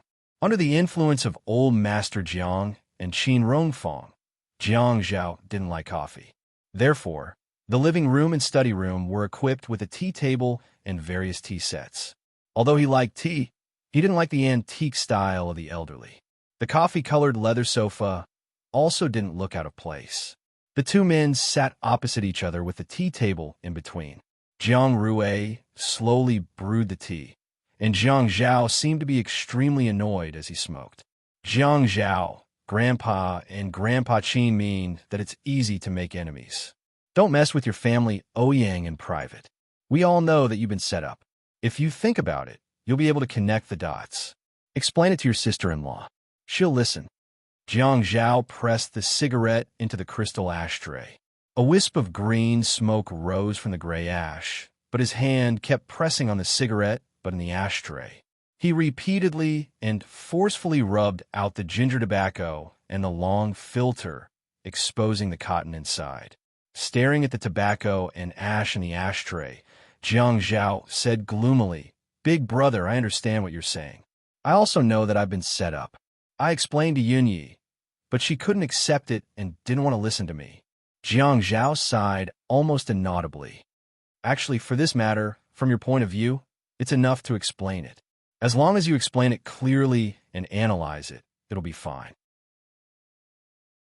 As long as you explain it clearly, it'll be fine. But you haven't thought about it from Yunye's point of view. I have. At that time, she said that she would also find a man to sleep with and asked me to accept it. If so, she wouldn't divorce me. When I heard this, I was completely stunned. I just thought of that scene, without any cause or effect. I picked her up from another man's bed. Just thinking about that scene, I can't think of the cause and effect. No explanation can be useful in this mood. For this kind of thing, no one can put themselves in her place. No one can think from her point of view. Only I can. Because we are husband and wife, when we think from her point of view, there will be the so-called, "Your pain, I'm touched by it." Yinyi doesn't want to listen to my explanation now. She doesn't even want to talk to me. I can understand her repulsion and disgust. In fact, I know what you're trying to persuade me. We can't touch the family Ouyang now. Grandpa told me a long time ago that the power field in High City is like a magnetic field. You can't break its balance at will. When Jiang Zhao raised his head, they looked at each other. The two shrewd and strong men each had their own thoughts. When Jiang Zhao said such words, Jiang Rui was deeply touched. He took a sip of tea and said, "You're right. My way of persuading you is very inappropriate. When you got married, I said that based on my understanding of you, if you don't want to marry someone, it's useless even if you put a knife to your neck. In fact, I was right? It's a kind of luck and a blessing that a husband and wife can be together when they have a good relationship." Fian also told me the details of what happened last night. I also saw how his sister-in-law protected you today. The two of you have such a good relationship. You shouldn't separate because of some external forces. But now that it has happened, you have to deal with it calmly. You have always been a calm person. I hope you won't be too anxious and impulsive. Jiang Rui also knew that Jiang Zhao was a very vengeful person. Of course, except for Jiang Ji, who was more tolerant. The rest of the Jiang family should be vengeful. Jiang Zhao touched the tip of his nose and looked at Jiang Rui. "Brother, I'll tell you frankly. Now for the old people, I will tell them that the family Ouyang schemed against me. I don't care about it. I just don't want to have any contact with them anymore. I think it's okay to lie to them and let them be at ease. It's okay. When Jiang Zhao paused, his eyes suddenly became fierce. But Ouyang Sheng made my family Ouyang so upset. I can't just let it go. If Yunyi can live peacefully for a while, I'm still in the mood to let it go. But if Yunyi has to divorce me because of this matter, even if all the people in the Jiang, Qin, and Zhuo families oppose me against the family Ouyang, I won't let him go. Jiang Rui laughed. I'm not surprised that you have such thoughts. If you can bear it, I won't miss you. Don't say it as if you know me very well. Jiang Zhao also laughed suddenly. By the way, didn't Ouyang Sheng want to set up a 7-star hotel with you since the year before last? He has no experience in hotels. Why don't you ask him to pay for it? Jiang Rui naturally knew that when Jiang Zhao said to pay for it, Ouyang Sheng probably couldn't get the money. Haha, Jiang Zhao. I'm here to persuade you not to make trouble. You're pushing me into the pit again. Besides, it's very difficult to cheat that old guy of his money. What's so difficult about it? Our family has the strongest political relationship between Jiangzhou and High City. It's easy to get the approval. With the approval, I'm afraid that he will be so happy that he will forget everything. Jiang Rui nodded slowly and said, Then the plan is well thought out. Let's discuss it. I'm also very uncomfortable that Grandma is here this time. Oh, okay. When you take his money, you have to give half of it to me. Jiang Zhao seemed to be in a better mood. He rolled up his sleeves and began to drink tea. You want me to do the hard work, and you want to share the money? What are you dreaming about? There's no hard work. I helped you find a shareholder who doesn't want dividends in your 7-star hotel. I have to sort out the layers of relationships in the middle. I should be the one doing the hard work. Come on, you just want to vent your anger. Jiang Rui was worried. The family Ouyang's money will rise even if we lose this part. By then, there will be a lot of trouble. Don't worry. I'll make him unable to rise. Don't be too cruel. After all, we're family friends. He was heartless first. You can't blame me. Jiang Zhao stretched his neck and said, Brother, it's enough that we know about this. Don't let the ancestors of the family know about it. Jiang Rui said, You don't have to teach me. Anyway, you just have to handle it well. Don't let others think that the Jiang family is deliberately scheming against the family Ouyang. Business needs to be open and above board, right? Yes. We are all people who do proper business. Ha! Jiang Zhao picked up a small teacup and drank it. He found that his taste buds were sensitive. The tea had become more fragrant today. High City was a brightly lit city. On the surface, it was bright and prosperous, but in many inconspicuous corners, there were dark and sinister forces. West Corner Village was an urban-rural junction on the edge of High City. The buildings built by the local villagers were basically rented out. The rent was cheap, so many outsiders gathered here. There were all kinds of people, and the public security was relatively chaotic. It was also such a place where outsiders came in and out, and where there was a large flow of people, but some forbidden places could develop steadily. The largest underground casino in West Corner was in this village that looked dirty and messy. A white, old commercial van with a long license plate had its windows covered with cellophane that couldn't be seen through. When it passed by the bridge and drove to the south gate, the bearded man and the scarred nose each held a few black towels in their hands. The scarred nose said politely to the men and women in the back seat of the van, Bosses, according to the rules, you have to cover your eyes. I'm sorry. They all nodded and said, It's not the first time we came out to play. How can we not know the rules? Let's do it according to the rules. Okay. The driver drove seriously. The bearded man and the scarred nose covered the eyes of the people in the van who were going to gamble at a new place. After the car went down from the bridge, it went straight to the south gate, but now it was going north. After a junction, there was a big turntable at the crossroads. The van drove around the turntable twice and then went south. At the second traffic light, it turned left. After going straight, it turned back again. There was a piece of land that had just been bought. It was still barren, and there were bricks and small mounds everywhere. Tall weeds grew everywhere, and it was very messy. When the van drove in, It was as bumpy as an off-road vehicle in a drag race. Everyone was wearing their seatbelts. Some were very calm, as if this was not a rare situation, but some were very uneasy, and their hands were shaking. The bearded man comforted them. "Bosses, don't worry. Although this road is not easy to walk, and it's a little far, we'll be there in a while." "It's okay. It's okay," a burly man replied calmly with a smile. The van went around in circles and arrived at West Corner Village. The few people who were covered by the cloth only knew that after a bumpy ride, they were brought out of the van with their bags of cash. They could not remove the cloth, so they had to be supported by others as they walked. The road was not smooth, and they would occasionally go down a few steps, then go up again after a while. They did not know how long they had been walking. In the end, they heard noises that were getting louder and louder. Some people were shouting, and the dice in the dice cup were colliding violently. When they pulled the cloth away, the few of them saw a scene that made their blood boil. Although the decoration of this place was not high-end, it had all the essentials.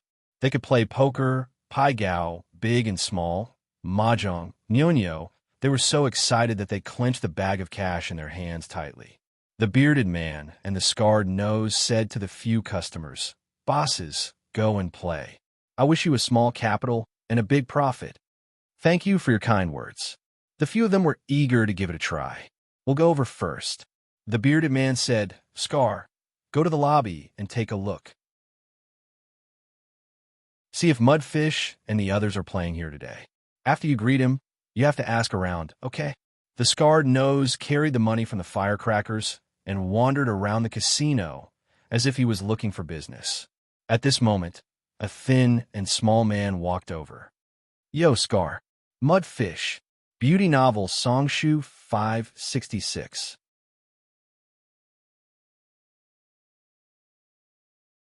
Chapter 638. You guys are also shooting cannons at this place today. Yeah, I heard that business here is good. The people who come here are all big bosses. Money comes back quickly." Scarface put his arm around Loach's shoulder.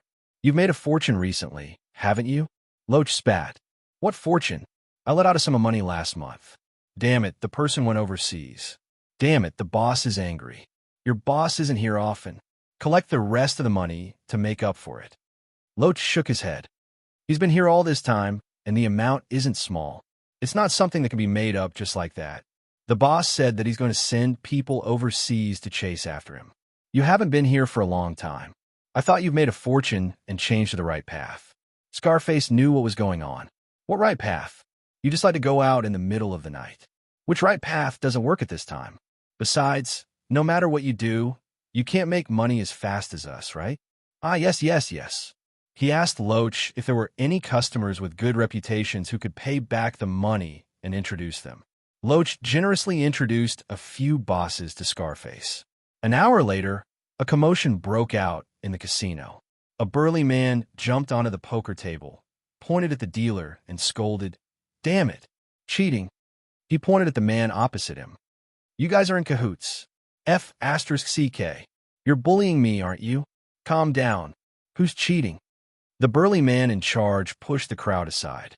The burly man stepped on the table and rushed to the cards that the dealer was about to give to the man opposite him. He pressed down on the dealer's card dealer and flipped the cards on the table. Then he flipped the cards in front of the dealer and drew. "Everyone, look, is this a F*king cheating? There are 5 aces in a deck of cards." The casino suddenly became noisy. Just now, the man opposite them was winning the poker table. The people at the table were upset when they lost. Now that they looked at their cards, wasn't it obvious? It was a cheat. Those who came to gamble in this kind of place were not super rich, but they were worth millions or tens of millions. When they caused trouble, they were more impressive. No one knew who started it, but the poker table started a fight. For a moment, blood was flowing out of their heads. Gradually, there were cases of cheating in 3 places. When a cheater's finger was chopped off and he screamed, the casino was in chaos. Some people spread out in all directions and began to look for an exit. Someone came out with a knife to threaten them, but it was unknown who pushed them from behind and stabbed one of them. Blood splattered. After a sigh, there were screams.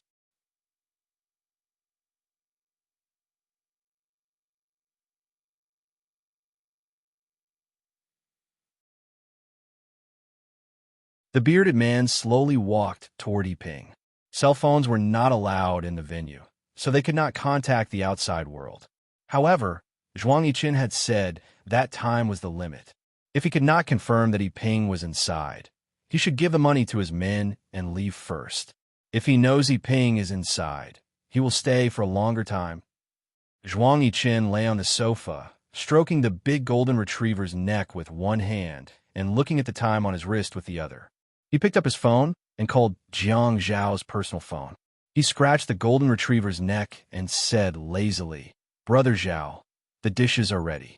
Why aren't you serving them?" Jiang Zhao said he got it.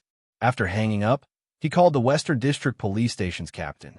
"Captain 1, I am afraid you will need to replace the WER team with station soon. You better hurry up. Everything is ready. We are just waiting for your order." Usually, Captain 1 didn't dare to touch these underground casinos because they were protected by the director. One must know that an underground casino had to support many of his superior's mistresses. However, the situation was different now. Since Mayor Jiang gave him the clue, the person behind him was the mayor. He had to be promoted even if he did not want to. "Captain 1, what are you talking about? What did I give any order?" Jiang Zhao asked with confusion. Captain 1 suddenly regretted his rashness. At this time, he could not drag Mayor Jiang down. He wanted to be the station chief and go to the Municipal Public Security Bureau in the future. He did not even know the rules of the officialdom. So, he said immediately, "Boss, I have to carry out my task now. I can't chat with you. I will visit you another day. Go ahead." Jiang Zhao smiled and hung up the phone. Looking at Jiang Zhao hanging up the phone, he sighed, "Jiang Zhao, you must hide it well. If you are so bad, who dares to mess with you in the future?" "Ha!" Jiang Zhao traced the thin edge of the teacup with his finger and said with a smile, "If people don't mess with me, I won't mess with them. If they mess with me..." Well, he tilted his head and looked at Jiang Rui. His eyes were deep, but there was a trace of ruthlessness in his smile. "I will definitely mess with them." Ouyang Sheng made his home not feel like home anymore. He also wanted to let him know what it was like to be in a mess at home. 20 minutes later, a piece of breaking news was broadcasted on the radio. An underground casino in West Corner Village had surfaced, and there were hundreds of millions of yuan worth of gambling money. His henchmen had testified on the spot that the person in charge of the casino was Haiching's fourth master, Ouyang Sheng's nephew. Yiping, the Western District, sent out the police immediately. The media arrived at the scene almost immediately, and the video was released to the public immediately on the television. Yiping was being held back by the police. There were bundles of red RMB. The small ones were 10,000 renminbi each, and many of them were 100,000 renminbi bricks that were taken out from the bank. The 2 poker cards were not enough to hold them all, and they were piled up like a mountain. Scattered 100 yuan bills could be seen everywhere on the ground. There was no time to deal with it, help, or rescue.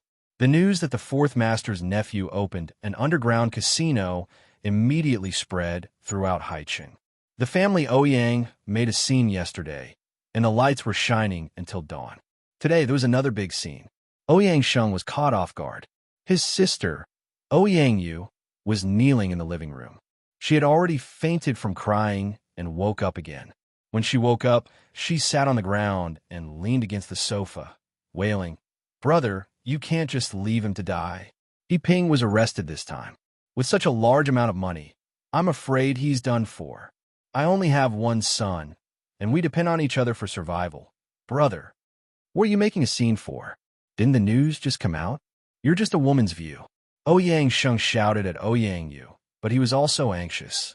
He was so worried that he had blisters at the corners of his mouth. The casino was doing well. He had made connections with all the people he could. He spent a lot of money to maintain the local police station, and he had also made connections with the higher-ups. Regardless of whether the casino was in a financial crisis or not, the casino could still make money. Therefore, under any circumstances, he had never thought of giving up on that lucrative business. Now, not only was the casino destroyed, even his nephew was locked up. The way the media reported it, it was obvious that they did not give him any face. However, the outside world did not know that he had a casino. Even his family friends did not know about his business. Who was the one behind his back doing this? Ouyang Yu got up from the ground. Her hair was already in a mess. Brother, let's look for someone. He Ping has never suffered before. What if he was beaten up in there? Ouyang Sheng's face suddenly turned cold. He turned sideways and shouted, "That's my nephew, Ouyang Sheng. Who dares to lay a finger on him? I want to see who has the guts to do so." Ouyang Yu nodded. "Brother, let's go and take a look. I'm worried." Zhang Zhao lay in the small room and watched the replay on the TV. He still felt angry, so he took out his phone and called Captain Wen. "Captain Wen, I'm calling to congratulate you for handling such a big case. Your future is bright." Captain Wen was happy to please him. "Boss, I'm busy at the moment. Okay, go ahead. But when the time comes, we'll see if there's any merit." Zhang Zhao hinted that he wanted someone to confess. "I'll do a good job with this case." Hence, from time to time in the interrogation room, there was the sound of a man screaming in pain. There was also someone who asked calmly, "Tell me, who's the boss behind this? Tell us clearly. We've been monitoring this place for a long time. If you don't tell us the truth, you'll suffer. Let me tell you, if you dare to lay a finger on me, my uncle won't let you off. Just you wait." He Ping was tied to the chair behind his back. At this moment, he was suddenly kicked to the ground. His nose was bleeding, his teeth were bleeding, and the wounds on his skin were also bleeding. He could not continue with his threats. He could only cry out, "We're waiting. We'll record everything you say. If anything happens to us one day, the first suspect will be your uncle." He Ping looked like a sturdy man with a beard, but he was actually timid. At first, he wanted to take the blame, but now he felt that there was no hope. He was arranged by Ouyang Sheng to work in a place like the casino where he could earn a lot of money every day. Everyone gave Ouyang Sheng face and treated him well. He was always the one who hit others. When had others ever hit him? Those who took the statement and questioned him were all as fierce as the king of hell. They laughed and laughed, kicked, punched, and slapped him twice. He could not stand it anymore. Ouyang Sheng led Ouyang Yu into the car. Ouyang Sheng was calm and composed. The title of fourth master was well known in Haicheng. Everyone gave him face, so his calmness made Ouyang Yu feel much more relaxed. Ouyang Yu knew that there would be some risks in entering the casino. However, her son had been in the casino for so many years and had never gotten into trouble. It must be her brother's credit. Since her brother was so calm, she had nothing to be afraid of. When Ouyang Sheng got out of the car, he patted his clothes in a very imposing manner. Ouyang Yu walked over and tidied her hair. She hooked her arm around Ouyang Sheng's arm and entered the casino together. When they found the director's office, they did not see him. After asking, they found out that he was on a business trip. Moreover, he had only left in the afternoon. He had been transferred to the countryside at the last minute. Ouyang Sheng increasingly felt that this was a well-planned conspiracy, but he did not know where the problem lay. "Where's the deputy director?" "The deputy director is also on a business trip. Answer their calls. Their business trip this time is a confidential mission. Their phones have to be switched off. I can't get through." Ouyang Sheng's expression became uglier and uglier. He was so angry that he asked loudly, "Where's the captain?" The police officer did not feel any pressure. He deliberately kept Ouyang Sheng in suspense and said slowly, "In the interrogation room, but no visitors." Awesome novel, Xinwu 799.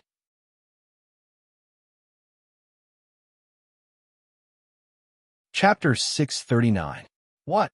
Ouyang Sheng grabbed the officer's collar. "How dare you talk to me like this?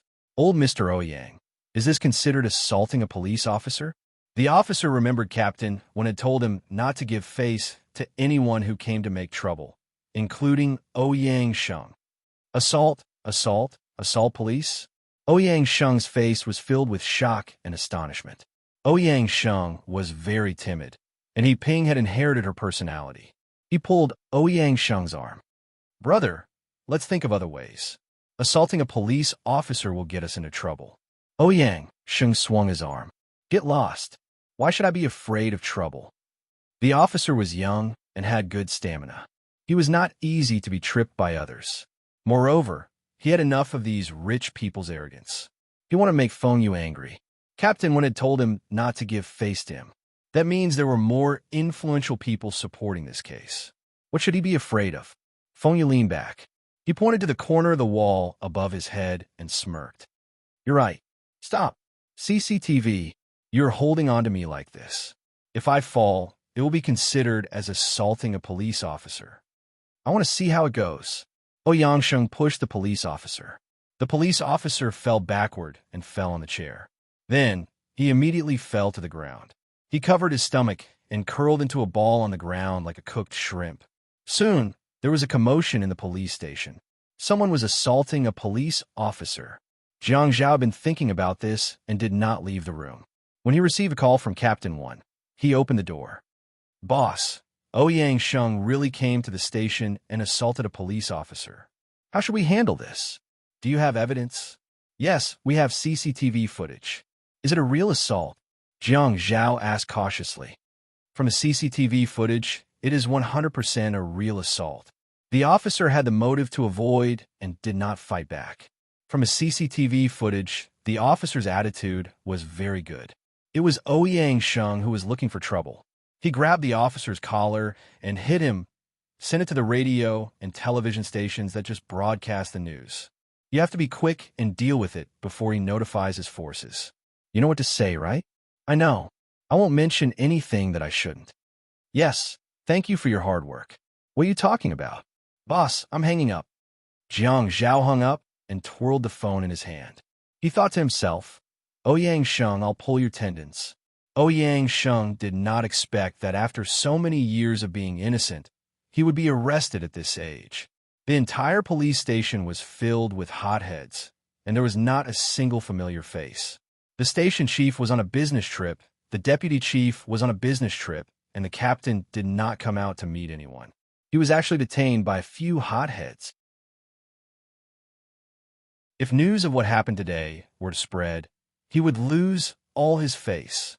Sitting in the police room, he was pressed down by a few police officers to take his statement. He didn't want to say a word. He knew it when he was young. Confess and you'll be lenient. If you resist, you'll go home for the new year. The more you talk, the more mistakes you'll make. The less you talk, the less mistakes you'll make. But this was still a small matter. Yangshen was furious because of Yangyu's lack of composure. Yangyu felt that since Yangshen was locked up, no one would give him face. Was it the end of the world? Her son could not be saved. The evidence on TV showed hundreds of millions of yuan in gambling. Moreover, it was proven that the casino belonged to her son. However, this casino did not belong to her son. It belonged to her brother, Yangshen. Her son was only in his early 30s and still had a lot of youth. He still had a long road ahead of him. If he was sentenced severely, what would she do? Would she end up like a white-haired person who had to send off her son? The more she thought about it, the more her heart ached. Brother, you have to think of a way. That casino did not belong to He Ping. How can you let it be the scapegoat? Brother, you can't do this. How much does He Ping earn in a year? That casino did not belong to you. Yangshen saw that the police officer was looking at him with a thought-provoking gaze. He stood up abruptly. He was so angry that his hands were trembling. Pia. He gave Yangyu a slap. Yangyu, shut up. If you want your son to get out of here, you'd better shut your stinky mouth immediately. Yangyu was stunned by this slap. Yangshen was so angry that his entire face was about to flip. Not only did this woman not have common sense, she did not even know who to protect now. As long as he fell from the family Ouyang, how could the others stand up? Brother. Ouyangyu looked at Yangshen, who had his head held high and chest puffed out, looking like a fiend. She didn't even dare to cry out loud. The police officer looked at each other. He smiled as if he was watching a good show. Yangshen's chest was burning with anger. This group of brats did not know the immensity of heaven and earth. It was just that there were very few people in Haicheng who dared to not give him face publicly. The power of the casinos in Haicheng's several districts was very clear. Everyone minded their own business. They each did things their own way. No one wanted to take over another's territory. After all, if no one did such a thing publicly, did it mean that they did it privately? He knew the boss of the Was City Casino. That person was a straightforward guy. At that time, In order to protect the interests of the casinos in several districts, he had specially met with the managers below him. Lin Shui Casino? However, the bosses of these casinos were probably like him. They were only behind the scenes. The people in front of the scenes were just pawns. Ouyang Sheng called the city's public security office. It was also the public security office that released him with a call. Captain Lin Wen's interrogation work was immediately stopped. He Ping signed and admitted his guilt. This was the result that Jiang Zhao had expected. As Qin Rongfang said, Haiqing's power field was a magnetic field. There were positive poles and negative poles. When someone cut a magnet in half, the broken parts of the magnet would no longer be able to attract each other. If they could not attract each other, they would conflict with each other. If you force them a little, the other magnet would also use a strong force to force your strength back. Unless you kept increasing your strength and forced the magnet out of this range. Otherwise, you would be restricted and unable to move forward. This magnetic field could not leave anyone. It reinforced and restrained each other. No one could survive alone. No one could be all-encompassing and reach out and overstep their authority. If this balance was broken, it would be chaotic. Therefore, the process of breaking this balance had to be slow. During this process, it was necessary to support another fulcrum to maintain the balance. Balance was the doctrine of the mean that everyone in the government had to learn. The Jiang family and the Qin family also paid attention to this doctrine of the mean. Every child had to learn from a young age, learn how to balance, and learn how to balance. Just like him and Zhuang Yichen. Without Zhuang Yichen, he would do things as if he had lost a wing. However, without him, Jiang Zhao, Zhuang Yichen would not be where he was today. They needed each other and restrained each other. This was balance. He wanted to restrain Ouyang Sheng. He could only skin him bit by bit, pull out his tendons, anesthetize and infiltrate him bit by bit. He could not alert the enemy. After today's incident, Ouyang Sheng would probably think that someone wanted to steal his betting spot. Who would know that the famous fourth master was involved in the casino business? Grandpa and father did not know.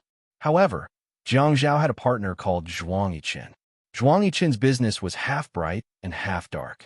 Therefore, Ouyang Sheng would never expect that his casino would be destroyed by Jiang Zhao. Jiang Zhao had achieved his goal. At this time, he stopped and stopped. Ouyang Sheng would not suspect him, and the elders in the family would not know. Even if they knew, they would not be angry. They would only damage Ouyang Sheng's reputation and money. Moreover, now that He Ping was forced to admit his crime, Ouyang Yu would definitely not be satisfied. Internal strife?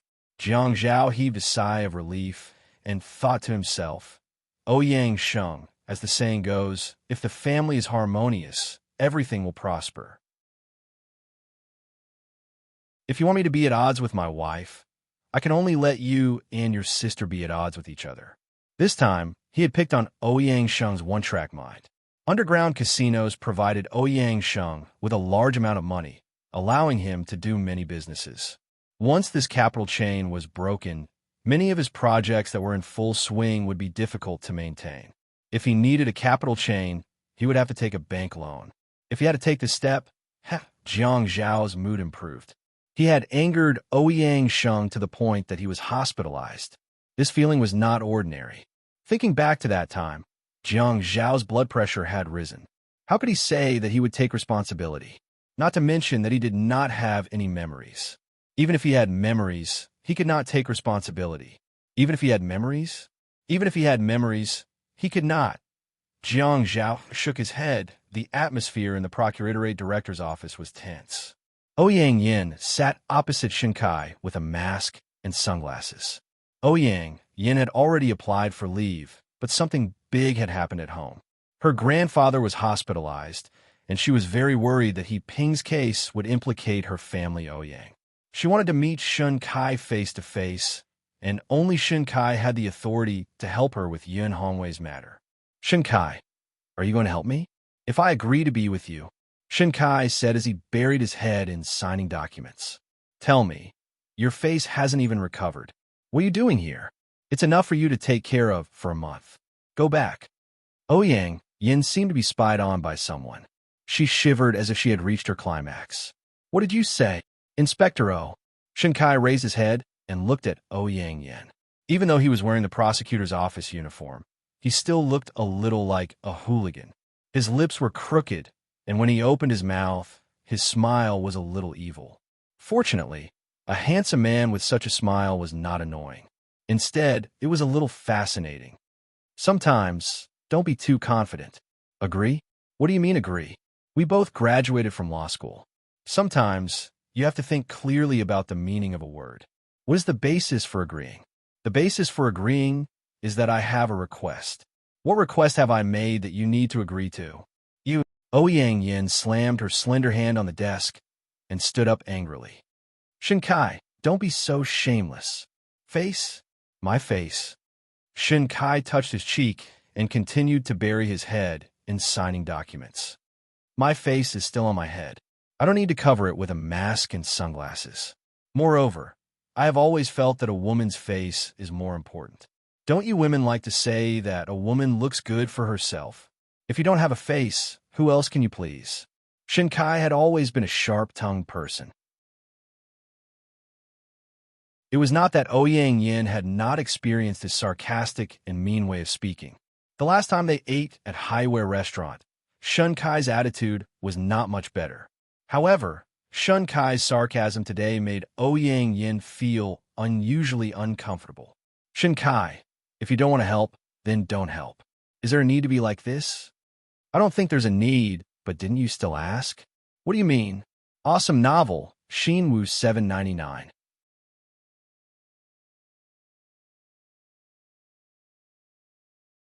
Chapter 640.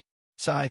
Shinkai was a person who rarely frowned, but at this moment, his pair of dark eyebrows were furrowed. Do you know why I didn't choose to have a crush on you like the other students in university, and instead chose to fight with Jiang Zhao? Because I feel that you have to fight for everything. If you win, you can wait for an equal return. Having a crush on someone is the stupidest thing. I will not continue to have one-sided feelings for a woman who doesn't like me. This is my nature. Actually, what I want to say is I am different from you. You feel that all the men in the world are dead. It must be Jiang Zhao. But I feel that all the women in the world are not dead, and there is no need. It must be you. Do you understand? When Yang Yin turned around, her lips were trembling under the mask. She was very uncomfortable, and no one cared about her feelings. Shinkai looked at Yang Yin leaving and sighed. What does it mean to be stubborn? After Yang Sheng's gambling den incident, there was a cash flow problem. In order to reduce He Ping's sentence, he had to pay a huge fine and a relationship fee. Because of this, he did not have the time and energy to deal with Yang Yin's matters. Yi had been ignoring Jiang Zhao. She needed to calm down. Jiang Zhao only cared about pleasing Yun Hongwei, and Yun Hongwei's case was being dealt with quickly. Jiang Zhao let Yi be. He only talked to her about Yun Hongwei's case occasionally and asked for her opinion. Jiang Zhao knew that this was despicable, but he did not mind her staying by his side because of Yun Hongwei, even though he knew that Yi did not love him. Now that he knew that she loved him, he would not mind using this method to remind her that she needed him. Yi needs Jiang Zhao. Without Jiang Zhao, she does not have any information. She wanted to use the power of the media, but she realized that even with the power of the media, she does not know how to dig deeper. She could not get any information from the previous mayor, and her father was only a scapegoat. It was very difficult for her to find out the truth behind this. Fortunately, she was so cold that she didn't want to share a bed with Jiang Zhao. Jiang Zhao was also willing to indulge her. At this time, she believed that he loved her, because in the past, she always thought that what he liked was only her body. He liked to lie on her body and do what he wanted to do. Women like to separate love from sex. But men don't think that when a man wants a woman, he likes to put her naked on the bed for him to fish on. Jiang Zhao is no exception. Even if Yi treated her coldly and said that he would not return to Jiang District to officiate the wedding, he would still let her be. But this doesn't mean that he doesn't want to do something with her. But he must be very gentlemanly in front of her and not let her keep a distance from him. Even if they are just friends, it would be good. In front of Yun Hongwei, they can still hug. How many days has it been since they slept together? When they hugged each other, They felt the blood in their body rushing around. Yi was still the same as before. After dinner, she sent Jiang Zhao to the door. Yin Hongwei said to Jiang Zhao, "If you don't want to come home for dinner, give me a call." In front of Yin Hongwei, Jiang Zhao kissed Yi's forehead and said goodbye to them. After a while, Yi drove to the newly rented dance studio to look at the design drawings. Jiang Zhao felt that the kiss on Yi's forehead every day was too short. He wanted to make it longer and lower. It would be best if he could suck on her lips. Today, as soon as he got to the office, he was thinking about these things. He was really beastly. Behind Jiang Zhao's desk was a bookshelf. At this moment, he was standing alone in front of the bookshelf. He leaned back in his chair and stared at the folder in front of him in a daze. His dark blue suit was a reserve color. The fine workmanship and embossed tailoring made him look exceptionally tall and muscular. His well-defined and handsome facial features paired with this outfit made him look like a steady and handsome man. But at this moment, he had his arms crossed in front of his chest. With his left foot as the center of gravity, the tip of his right foot was hooked on the ground outside of his left foot. His head was slightly tilted as he stared at the folder in front of him. It was as though he had seen something strange and couldn't stop giggling.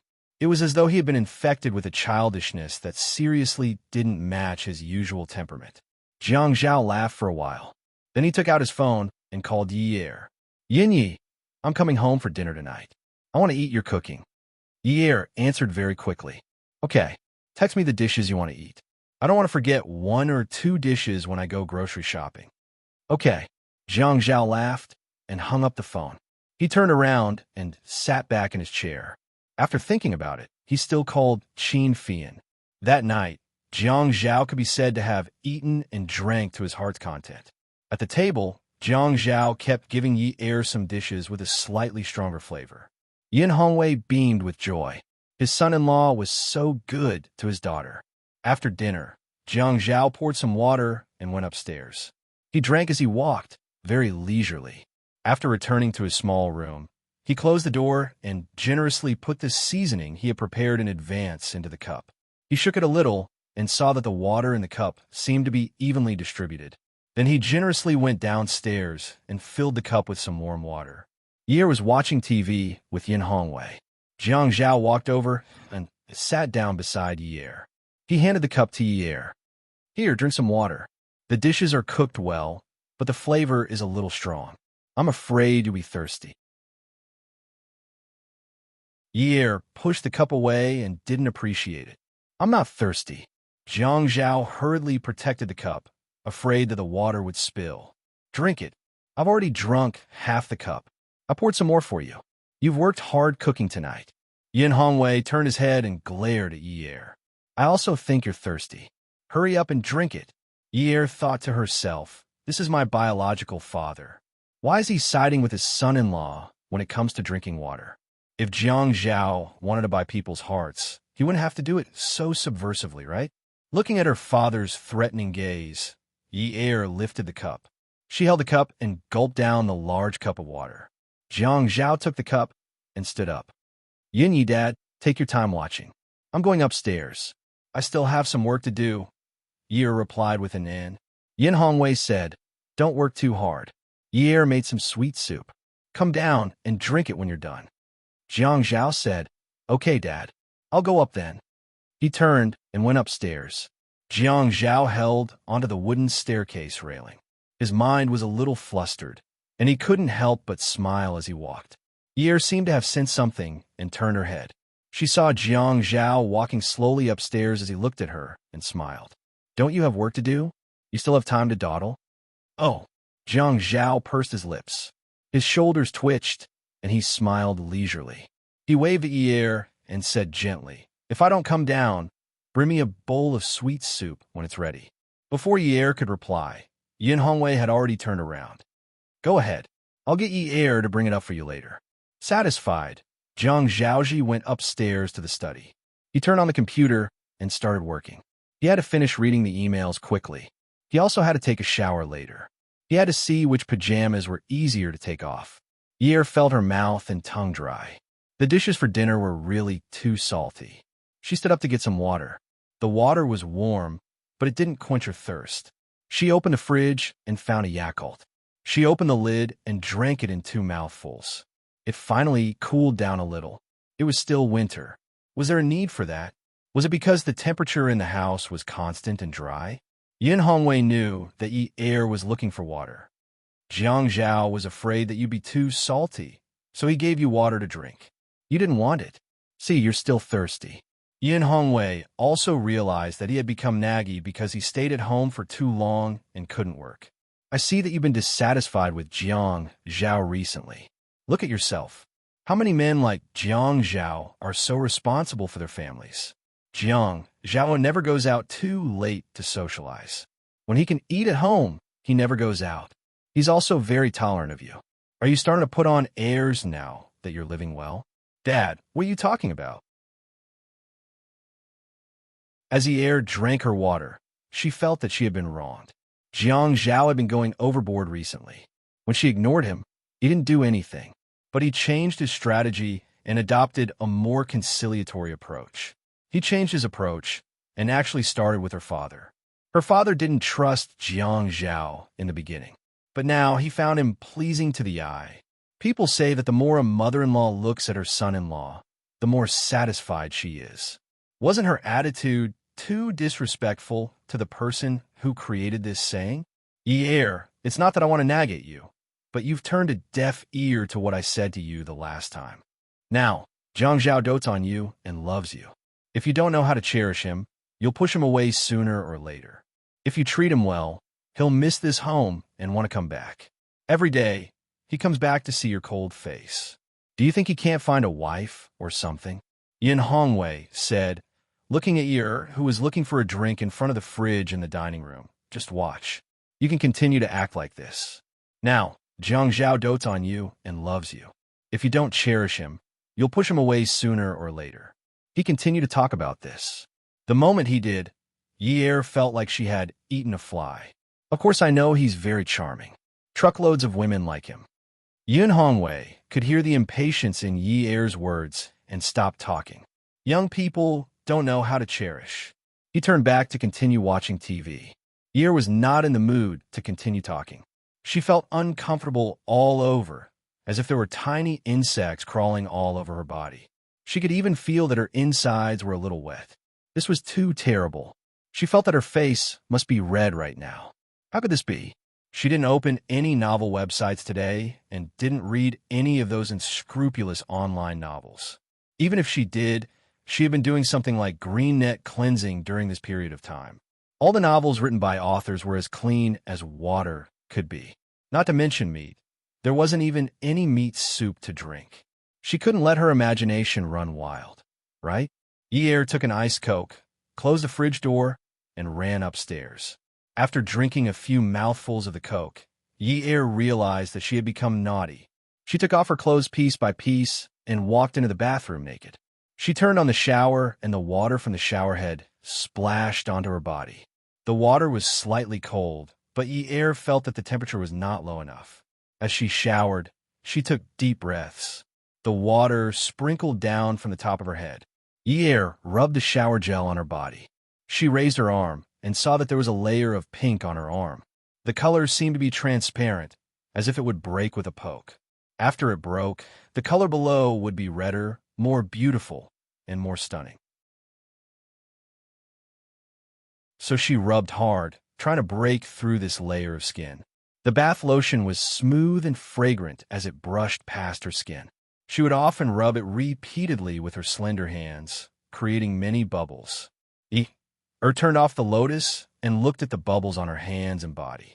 When she leaned against the cool magnetic tiles, a silhouette appeared on the bubbles. Among those silhouettes, there were those who were naked, those who were lustful, those who were on top of each other, and those who were on top of each other. There were only 2 people in the silhouettes. One of them was Jiang Zhao, and the other was Yin Er. Beauty novel Songshu 566.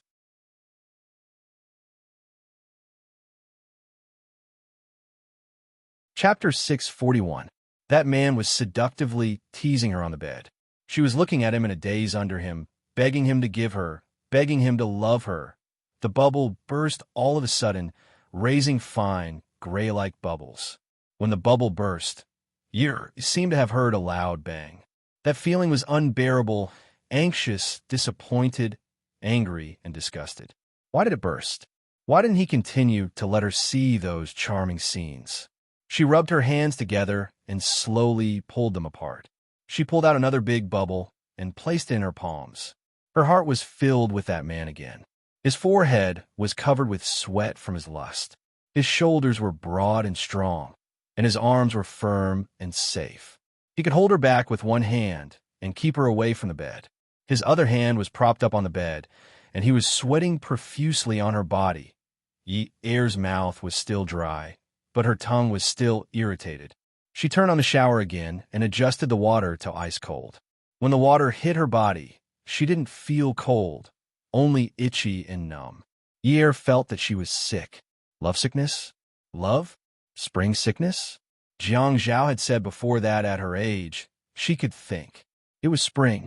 She hadn't paid attention to Jiang Zhao for a long time, but it shouldn't be like this, right? She sat on the cold floor and felt that she was becoming more and more unprincipled. She had an idea. She wanted a kiss from him, a caress. Yes, a caress would be enough. She didn't want anything else, just a touch. She felt that she didn't dare to touch herself anymore. Once she touched him, she would want to tear herself apart. It didn't matter if she closed her eyes or not.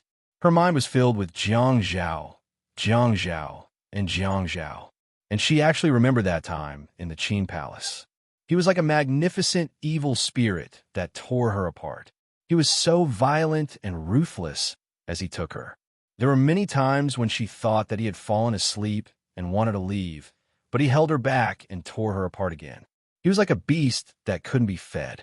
She could only escape when he was tired. Then there were those nights where there was no pain, only pleasure. Yi Er wondered why Jiang Zhao had suddenly become a gentleman. Why didn't he just smash her door open with an axe like that time, then rush in, throw her on the bed, and ravage her violently and cruelly? When Jiang Zhao heard Yi Er rushing up the stairs, he turned off his computer. After Yi Er closed the door, he went to listen for any sounds. Then he returned to his room and took a shower. As he showered, he sang a song. What song should he sing? Anyway, it was fine as long as it was happy. His little Red Riding Hood was now washing white. After taking a shower, Jiang Zhao returned to the bedroom. He opened the drawer of the wall cabinet, took out the DV, and checked the battery. He turned on the DV and placed it on the wall cabinet, directly facing the bed. He lay down on the bed and adjusted it for a while. Then, he stood up and walked to the wall cabinet. He took down the DV, checked the image, deleted it, and restarted it. Everything was ready. He took a book from the bookshelf and lay down on the bed, leisurely waiting for the rabbit to appear. He leaned his head against the soft headboard and flipped through 2 pages of the book. However, he did not manage to read a single word. He touched his hair and touched his face. Finally, it was time to read. He put the book down and took off his t-shirt-style long-sleeve pajamas. Then he took out a set of button-up pajamas from the wardrobe. At first, he felt that the buttons were inconvenient. But now that he thought about it, the buttons were better. What if Yi Er had strong self-control? He did not dare to use too much of the drug. So he put on the pajamas and looked at himself in the mirror. He undid one of the buttons and continued to look at himself. As if he was not satisfied, he undid another button. Just like that, the buttons of the button-up pajamas became decorations. A certain man's posture of reading in bed became bold and unrestrained. He stood on tiptoes and swayed his body, humming a little tune with a spring breeze on his face. The door was deliberately locked. Yi Er really could not stand the feeling of ants crawling all over her body. She was wondering if she should look for a pornographic video website to watch. It would also help alleviate her current situation. Websites were also afraid of being infected with viruses. So she opened the website, opened the bookshelf, and flipped through 2 romance novels to read. She clicked on them with the mouse and remembered that she had read a few chapters of the novel she had read before. Then she clicked on them again. The asterisk in it. Glaring asterisk. Everywhere there were asterisks, where some chapters could not be found at all. On a message board, the author posted an announcement at the top. A chapter has been rejected. Those who want to read it, join the Q group. ***. Now that she was in a hurry to read it, who wanted to join the group? It's over, it's over. She had been subjected to abstinence. Now the male and female protagonists in the novel had also been subjected to abstinence. In the kitchen, the sweet soup in the electric pot was ready. Yin Hongwei unplugged it, but he did not call Jiang Zhao. He was not used to going upstairs. When they were about to drink it, he would come down. He also did not want to appear too caring for them. It felt strange. He did not know if it was his imagination, but the relationship between his daughter and son-in-law had been very subtle and strange. He always felt that there was a layer between them. He could see the awkwardness and the conflict between them, but he did not know how serious it was. He just treated it as the young people playing around. When he returned to his room, he looked at the photo frame on the table and felt a sense of satisfaction. His son was growing up, and his daughter was starting a family. He was afraid that in another 2 years, he would be a grandfather. How could there be so much happiness in life? Although Zhou Li had betrayed him, she had left him with a son and a daughter. He was satisfied. Yi was wearing a thin bathrobe. Her hair was still wet and had not dried. She stood outside Jiang Zhao's room and knocked on the door. Jiang Zhao jumped up from the bed excitedly. When he held the door locked, he deliberately coughed to show that he was calm and opened the door. Yi saw Jiang Zhao open the door. She suddenly felt that her nose was going to bleed. She touched her nose and took it in front of her. There was no blood. Fortunately, she did not lose her composure. Her eyes stopped at the man's Adam's apple. The Adam's apple moved up and down as if it was swallowing very thirstily. Her gaze slowly moved down. His exposed chest was too sexy. His skin was lightweight. How manly was he? His chest muscles were so well trained. She was not that heavy on fitness equipment, right? It should be easy for him to lift her up, right? Her consciousness was a little unfocused. She reached out and touched the man's chest. After all, women were not like men who were creatures of the lower body, so they had to be more tolerant. When she touched his chest, it was cold. It was not as hot as hers. The difference in temperature made her suddenly pause. She coughed awkwardly and said, "Ahem, it's winter. Aren't you cold wearing this?" Jiang Zhao had no intention of letting Yi into the room. He smiled gently and said, "Isn't the temperature in the house constant? It's not cold. Why don't you go to bed early?" I came to talk to you about something." Yi was still staring at Jiang Zhao's chest. As she stared, she swallowed hard. Oh no, she wanted to pounce on him. "Oh, come in." Jiang Zhao generously made way for Yi. After Yi entered the room, she did not know whether to stand or sit. Her whole body was uncomfortable, but there was a reserved sense of shame that tugged at her forcefully, telling her that they were still in a cold war. A cold war. Jiang Zhao came out of the bathroom and took a dry towel. He pressed Yi to sit by the bed. He wrapped the towel in her hair and slowly dried it. "Why didn't you blow dry your hair?" This woman was really too much. If she didn't blow dry her hair at night, wouldn't she be waiting to catch a cold? Seriously. "I forgot. Let's go and blow dry your hair." Although Jiang Zhao wanted to eat Yi clean, he felt that blow-drying her hair was more important. He pulled Yi up and walked to the bathroom. He turned on the blow-dryer and carefully dried the woman's long hair. Jiang Zhao had not blow-dried Yi's hair before, so he felt that it was a little interesting. However, Yi's mind was not on her hair at all. She looked at the man in the mirror, who was looking at her hair with unparalleled focus. Her gaze landed on the man's handsome features, his sexy chest, his long and slender fingers, and his tan skin. The sound of the blow-dryer was really annoying. Her heart was already on fire, and the wind was blowing the fire in her heart even more fiercely. Yi looked at Jiang Zhao in the mirror. She had already stripped him clean with her eyes, and he was completely naked in front of her. Jiang Zhao had just hung up the blow-dryer when Yi turned around to help him button his clothes. Yi knew that her nose was bleeding, but she could not help but persist. When she persisted, she could not help but fantasize. Even when she was buttoning his clothes, she was unwilling to do so. Just as Jiang Zhao grabbed Yi's hand, Yi was done for. "Yunyi, didn't you have something to talk to me about?" Jiang Zhao held Ye's hand and wrapped in his palm. He gently caressed and slowly rubbed it, until the woman's eyes were filled with intense passion. Oh, Ye's voice was not correct, and neither was her voice. This sound seemed to be squeezed out from her lungs, not from her throat. When this "oh" was squeezed out from her lungs, it did not go through her mouth often. Most of it went in her nasal cavity, and from there, the sound was weakened and transmitted out. Such a soft and seductive voice stimulated Jiang Zhao to tremble. It was as if something was forcefully poured into his ears, causing his hair to stand on end. It was not fear, but an uncontrollable impulse. Jiang Zhao thought to himself, bear with it, bear with it. He pulled Ye to the bedroom and said seriously, Yi, why are you looking for me? No, nothing. Ye shook her head. If she did not pounce on Jiang Zhao soon, she would burn into charcoal. I'll send you home?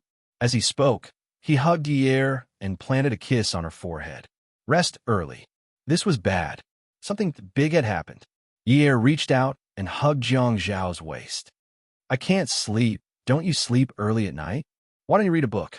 I can't sleep even if I read a book. It would have been better if Ye did not hug Jiang Zhao. Now that she hugged him, she could not let go at all. It was as if she was being sucked in. It was so hot that she wanted to cool off on his body. Then what should I do to make you sleep? I think. Ye felt embarrassed. She was the one who started the Cold War, but in the end, she was the one who jumped out first and wanted to skin Jiang Zhao and eat him up. This question was still echoing in her mind when she pushed him onto the bed. As she stroked the man's chest, Ye panted and said hurriedly, Aren't you hot? Let me help you take off your clothes. Jiang Zhao tugged at his clothes, looking confused. I'm not hot. Even though it's not cold at home, it's not hot either. I think it's quite hot. Take it off. You'll get sick from the heat. It's really not hot. Aya, Jiang Zhao, what's wrong with you here? Ye pointed at Jiang Zhao's crotch and laughed sinisterly. Jiang Zhao's face immediately turned red. Go back to your room and sleep. Stop touching my body. Take it off, take it off. Didn't you say you were going to ignore me? Why are you taking off my clothes again? Jiang Zhao placed his hand on Ye's butt and pinched it hard. Ye couldn't take Jiang Zhao's pinch. At this moment, she couldn't take it anymore and didn't want to take it anymore. Since he had already eaten, then so be it. Of course, why would I ignore you? We're husband and wife. Isn't it normal for us to take off our clothes and sleep together? Jiang Zhao was delighted. He reached out and undid the belt of his thin robe. Yi, you can't just think about your lower body, right? You can't say things so casually. You have to admit it. Yes, I admit it. At this moment, Ye felt like she had finally become a beast. She didn't care anymore. She couldn't care about anything. She had to put out the fire first. She would agree to anything he said. Jiang Zhao glanced at the camcorder on the bookshelf from the corner of his eye. He grabbed Ye's hand that was reaching down to his lower body. He resisted the urge and asked seriously, You're not getting a divorce anymore? Ye gritted her teeth. A beauty was right in front of her.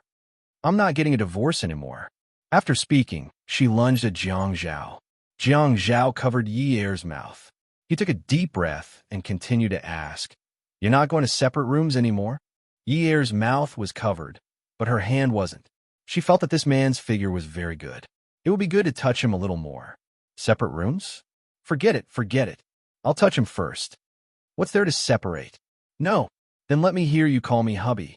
Hubby, hubby, good hubby, Jiang Zhao responded gently. He flipped over and pressed her down. Honey, you said it yourself. If we don't get a divorce, we won't separate rooms. You can't deny it even if you want to. We won't separate anymore, hubby, hubby. The next day, Jiang Zhao went to his office in a relaxed and happy mood. The moment he entered, he saw Lu Cheng giving him a look. He glanced at where Lu Cheng was looking and saw Ouyang Sheng sitting on the sofa in the guest room. He looked like a big boss. You look like one. He nodded at Lu Cheng and gestured for him to close the door. Jiang Zhao reached out and brushed the dust off the hem of his suit. Sir, Ouyang Sheng turned his head. When he saw Jiang Zhao, he stood up and acted like a veteran. Zhao, you've been very busy recently. Of course I've been very busy. Jiang Zhao sat down on the other sofa and deliberately said sarcastically, "Sir, you're looking more and more radiant. Your body is getting healthier." As expected, Ouyang Sheng's expression changed. He had just been discharged from the hospital 2 days ago. Qin Rongfang had visited him. Although Jiang Zhao didn't visit him, it was impossible that he hadn't heard about it. This brat was looking down on him more and more. Now the medical standards are high, and the lifespan of the elderly is longer. I'm afraid he won't die anytime soon. Jiang Zhao stood up and poured a cup of water in a disposable paper cup. He handed it to Ouyang Sheng and laughed as if he was joking. People will die sooner or later. I understand. Ouyang Sheng had just been discharged from the hospital. He was so angry that he wanted to be hospitalized again because of Jiang Zhao's actions and words. Qin Rongfang liked tea, and so did Jiang Zhao. Therefore, there was a high-end tea set in the reception area of Jiang Zhao's office. Jiang Zhao didn't boil water for him. Instead, he poured him a cup of water from the water dispenser. He knew that he had just learned about it from the hospital, but he actually said that people would die sooner or later. Ouyang Sheng knew that Jiang Zhao didn't give him face, so he didn't need to be polite to Jiang Zhao. He said coldly, "I'm here to ask you something today. I want to verify with you beauty novel Xinwu, $7.99.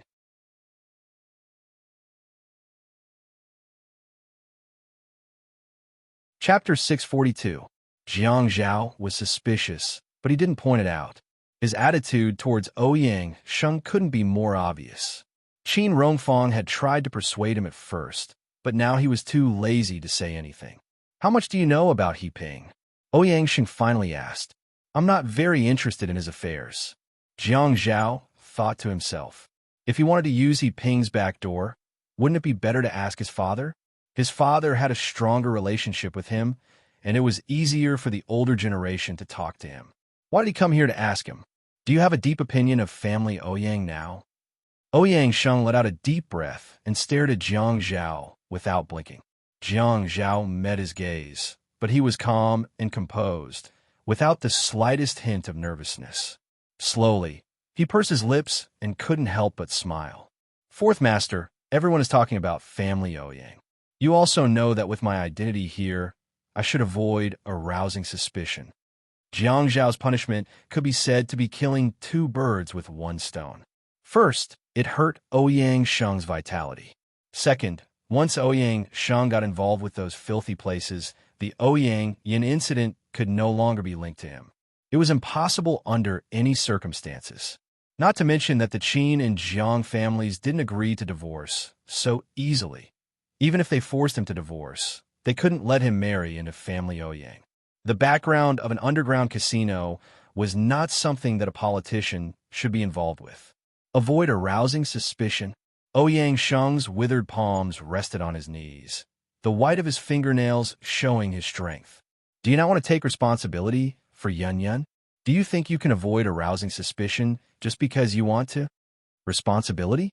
Jiang Zhao knew that this matter couldn't be let go so easily, but when it was mentioned, there was still a flickering flame in his consciousness that burned very quickly. "Don't say that nothing happened between us. Even if something did happen, I can't take responsibility for her. Do you think I don't know that you've drugged me and set me up? Don't talk about responsibility. Even if you ask me to compensate you with money, I won't do it. I feel like I've suffered more losses." Jiang Zhao. Ouyang Sheng abruptly stood up. Suddenly, he felt his blood rushing to his head and could not stand steadily. He realized that his illness was acting up again. "Yun Yun has been in a relationship with you before. How dare you say that you want to compensate her? How dare you say that you're at a disadvantage? Am I not at a disadvantage?" Jiang Zhao was still sitting on the sofa. He crossed his legs and tilted his head to look at Ouyang Sheng. The corner of his mouth twitched slightly as he smiled. "Don't you think that I'm the one at a disadvantage? I'm married. My wife divorced me because of this matter. My grandparents got ready in the middle of the night and rushed to High City early the next morning because of your call. Most importantly, my grandmother has always been afraid of flying. Because of my wife's divorce, my work efficiency has decreased and my quality of life has decreased. Is this not serious enough? Tell me, what did you guys lose? Is Ouyang Yan's family in danger of falling apart because of this? Who do you think is at a disadvantage? Even if I have to compensate, I think it should be you, the person who set us up, who should compensate me. What responsibility do you want me to take? Yun Yun said that you would wait for her to come back. Jiang Zhao, you're a traitor. Literally, I said that I would wait for her to come back. Aren't all of you waiting for her to come back? My original words were that no matter where she goes, High City will always be her home. We will all wait for her to come back. Did I say anything wrong? You. Fourth Master, do you have anything else to say besides this? Jiang Zhao started to use honorifics again, but this also proved that he was alienating him. Jiang Zhao, tell me clearly. Did you do something behind He Ping's matter? Ouyang Sheng exhaled and sat down again. He was almost angered by this brat because of his granddaughter. Jiang Zhao laughed heartily. Me? What can I do? When this news was released, I was shocked. I did not know that Fourth Master has such a powerful background. You had gambled a few $100 million in one night. How much money did you get? How many people will be jealous of you? It's not you. Do you think I'm only a deputy mayor and have such capabilities? Jiang Zhao belittled himself. Ouyang Sheng snorted. What's impossible? It was too difficult for him to not suspect Jiang Zhao. He remembered the look in Jiang Zhao's eyes when he carried Yin away that day. It was clear that there was hatred and vengeance in his eyes. If Jiang Zhao wanted revenge, then it was reasonable that the casino was destroyed, but Jiang Zhao had no reason to know. For a businessman like you, you should be close to the Public Security Bureau. Fourth Master, is it because you did not distribute your shares evenly? Jiang Zhao started to mislead Feng Yu. Of course, Ouyang Sheng had considered this as well. Are you trying to be bureaucratic with me? No need for that. During that period, I was busy comforting Madame and did not even have time to deal with you. Ouyang Sheng was furious when he saw Jiang Zhao's attitude. In the past, whenever Jiang Zhao looked at him or called him, he would be very polite. He would call him Fourth Grandpa, Fourth Grandpa, Fourth Grandpa affectionately. Now, he directly drew a line and openly confronted him. How could he not be on guard against such a person? I won't let go of Yin Yin's matter. Jiang Zhao, you'd better listen to the family Ouyang's arrangement. Yin Yin's family is not good for your future. Get rid of that burden. The marriage between you and Yun Yun is the most suitable choice for the two powerful families. Ouyang Sheng's sense of superiority was fully revealed from his words. Jiang Zhao stood up and stretched out his hand, meaning to shake hands with Ouyang Sheng. Ouyang Sheng was delighted, thinking that Jiang Zhao had thought it through. Just as he was about to praise him, he did not expect Jiang Zhao to say something so serious that Ouyang Sheng could not accept it. Fourth Master, in any case, I have a public position. With a monthly welfare package and a bonus, I will be well off. Even if I'm a prodigal son of a wealthy family, I won't be able to squander my mother's money in a short time. Even if I'm a useless prodigal son and can't support my wife and father-in-law, the Jiang and Qin families can support me. I won't even be short of breath. So from my point of view, I really don't feel that the Yun family is a burden. It's too easy. Ouyang Sheng looked at Jiang Zhao's hands, which were intertwined with his, and suddenly understood. It turned out that Jiang Zhao was sending him off. If you don't get a divorce, I will also post the photos of you sleeping on Yun Yun's bed. Jiang Zhao had thought of this before. Qin Rongfang had told him not to go against Ouyang Sheng because Ouyang Sheng had photos of him and Ouyang Yin sleeping together. The reason why he didn't make a fuss about this matter was because he was afraid that Yi would take offense. It was fine if he didn't bring it up usually, but whenever he did, Yi would explode. However, if something had already happened and there was no turning back, he had already thought of the worst outcome. His hand was still holding Ouyang Sheng's. The corners of his mouth curled up, and the corner of his left eye narrowed. Fourth Master, hurry up and post it. The sooner this matter spreads, the sooner it will end. You just want to make me unable to be the deputy mayor. I will not be the deputy mayor. I will not be the deputy mayor. In the future, I will still be able to support my wife and children. At most, I will lose my position, but I will never get a divorce. I will never marry Ouyang Yin. You should be prepared today. I will also be prepared to post your photos to every corner of Haicheng. When Yi woke up, it was already 9:30 a.m. Yun Hongwei had never woken up Jiang Zhao and Yi. That's why Yi slept until 12 a.m. She will not wake up unless there is an alarm. She touched her body, legs, and arms. Her whole body was sore. She felt that turning over was harder than running 5,000 meters. She slowly opened her eyes and quickly opened them. The furnishings in this room were shocking. This was not her room. It was Jiang Zhao's room. The events of yesterday became clearer and clearer in her mind. The sleepless night had caused her to be unable to move her legs. Furthermore, it wasn't Jiang Zhao who was squeezing her, but she was the one who was squeezing Jiang Zhao.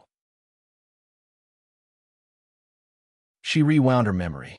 She remembered that he would always tell her in a shocked tone, "Darling, you are awesome today."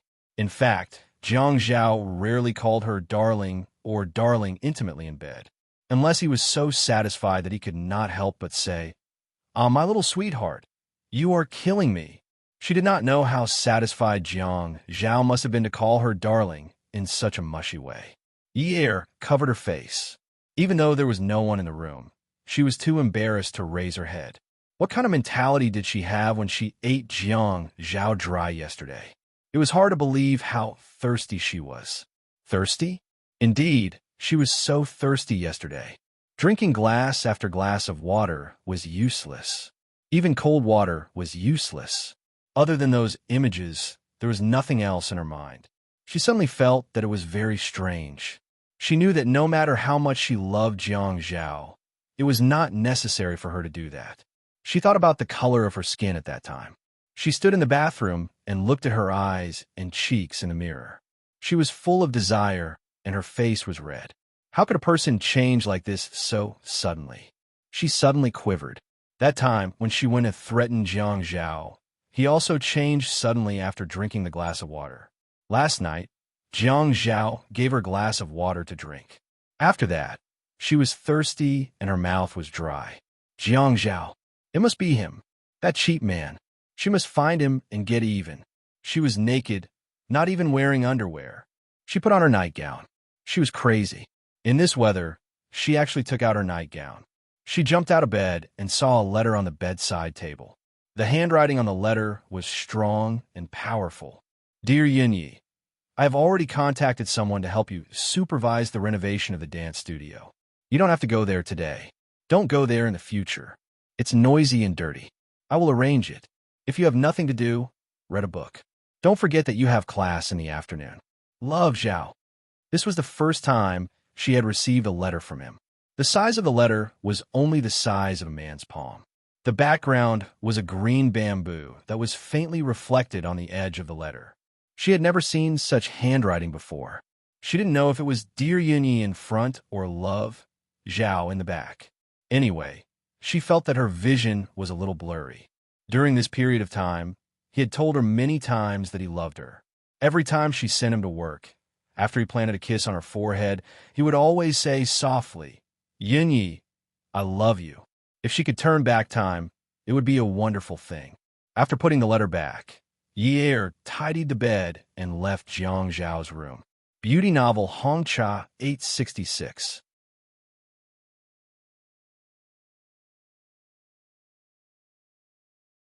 Chapter 643. Yi went to class in the university town, which was much more peaceful than before. The hairstylist also lowered his head when he saw her. He didn't show off his LV or Cartier in front of her like he used to.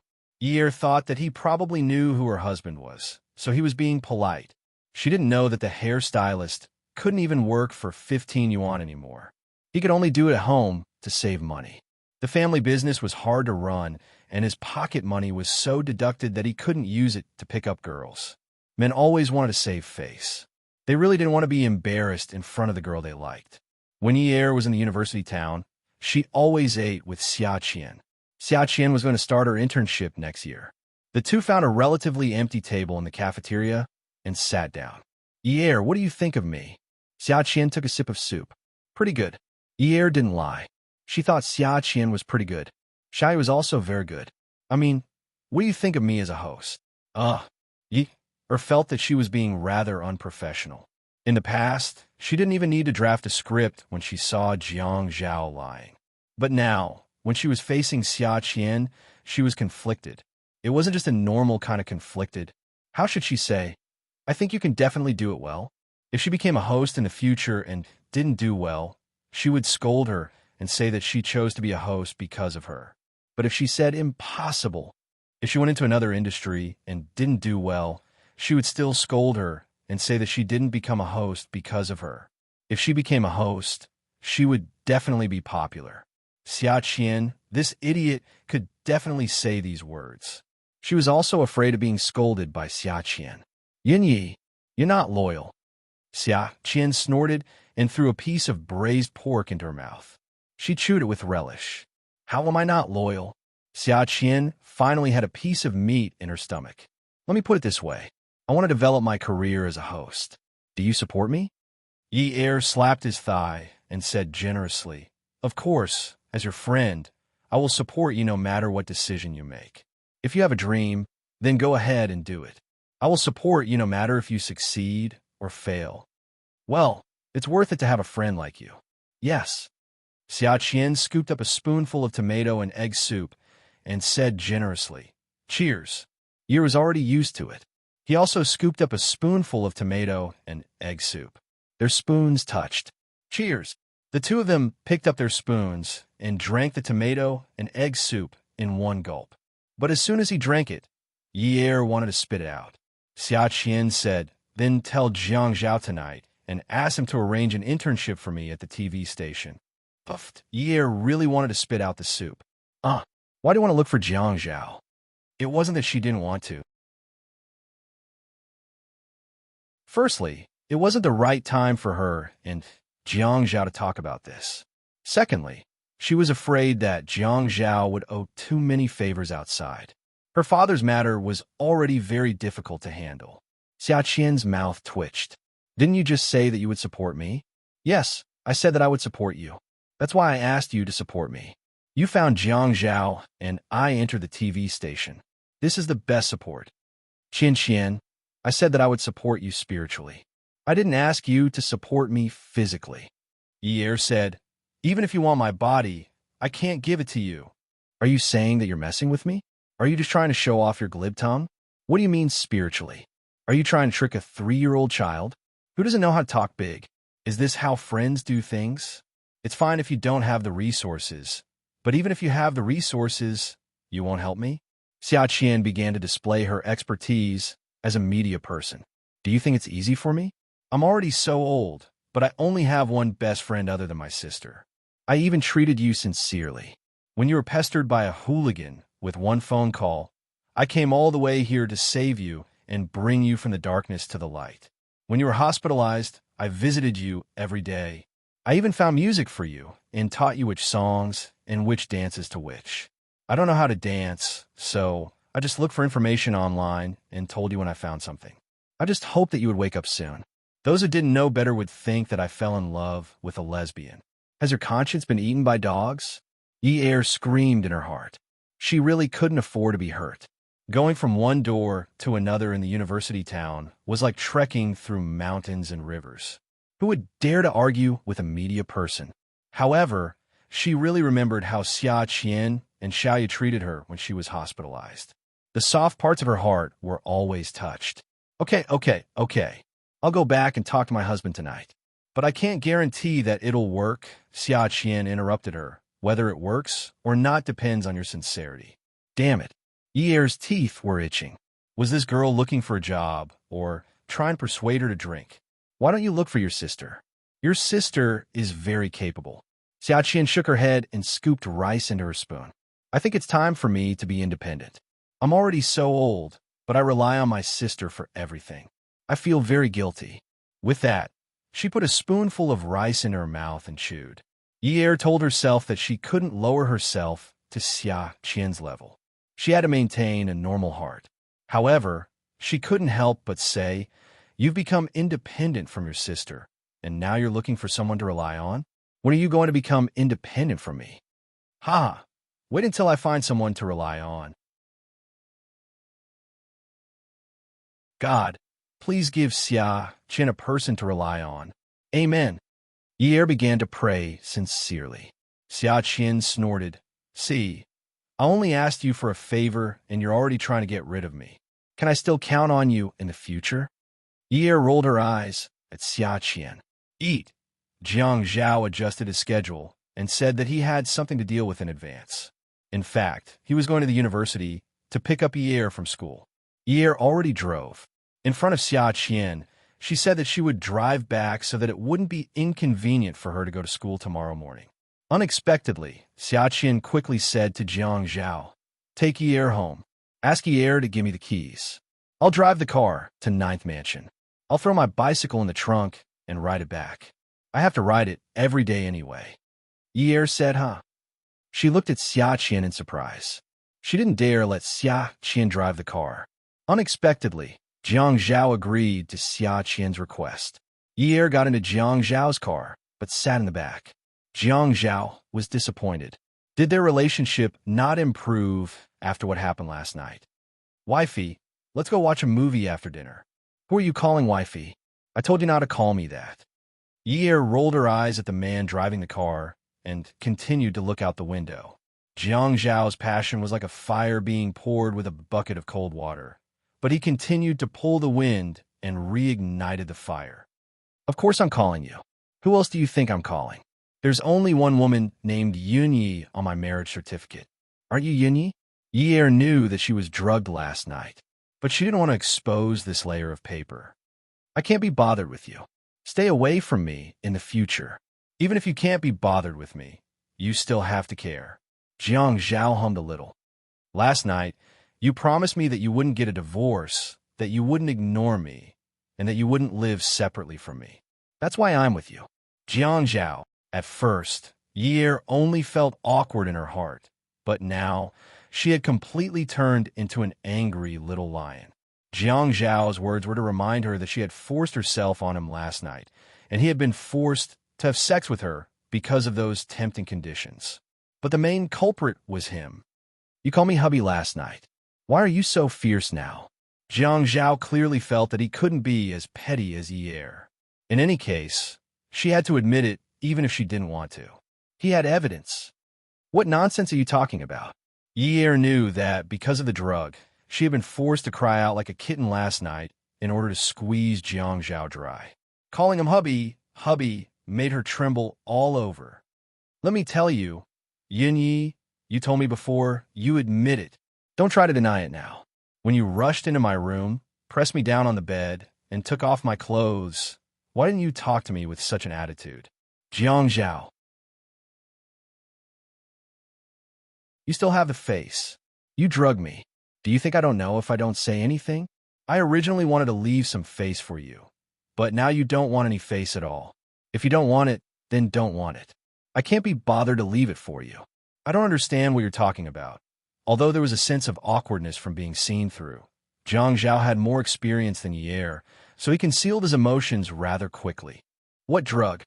Yi leaned against the back of the back seat and crossed her arms. "Jiang Zhao, stop acting. I know everything. How despicable are you? I ignored you, so you drug me. If you have the ability, do it again. If you give me this drug again, I'll go out and find another man to cure me." "You dare. I dare. Try it if you don't believe me." "I'm not going to try. I don't care about such despicable methods." Jiang Zhao thought to himself. Just because he didn't care about despicable methods, it didn't mean that he wouldn't use them. "I won't pursue what happened last night. Don't try to take a mile after taking an inch. Yunyi, you said that I drugged you. Show me some evidence. If you don't have evidence, don't slander me like this." The two of them quarreled all the way home.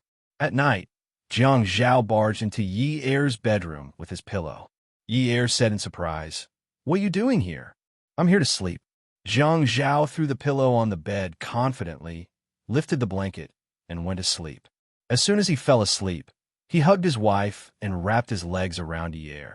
Finally, he closed his eyes and fell asleep. No matter how much Yi pinched, twisted, or pushed him, the man slept like a pig, as if he had been drugged with sleeping pills. "Jiang Zhao, if you don't go back to your room to sleep, I'll go out to look for a place to stay tomorrow and won't come back. Jiang Zhao immediately rubbed his eyes and sat up as if he had just woken up. He got out of bed and left the room in a few steps. Yi sighed and was about to get out of bed and close the door when Jiang Zhao came in with a digital camcorder. He took out the card inside and inserted it into the computer on the table for Yi to see. Then he burrowed under the blanket again and poked his head out. He said, "Yin Yi, take a look for yourself. What did you promise me last night when you wanted to sleep with me? I reminded you not to think with your lower body. What did you say? You said you would admit it. If you didn't say you wouldn't divorce me. You said you wouldn't separate from me." Yi would have been better off if she hadn't seen it. The moment she saw that extremely restrictive scene, her whole body heated up. Oh my God, this guy actually recorded it. Did he have any shame? Did he still have any shame? How could he have a nerve to record something like this? Welfare Songshu 566.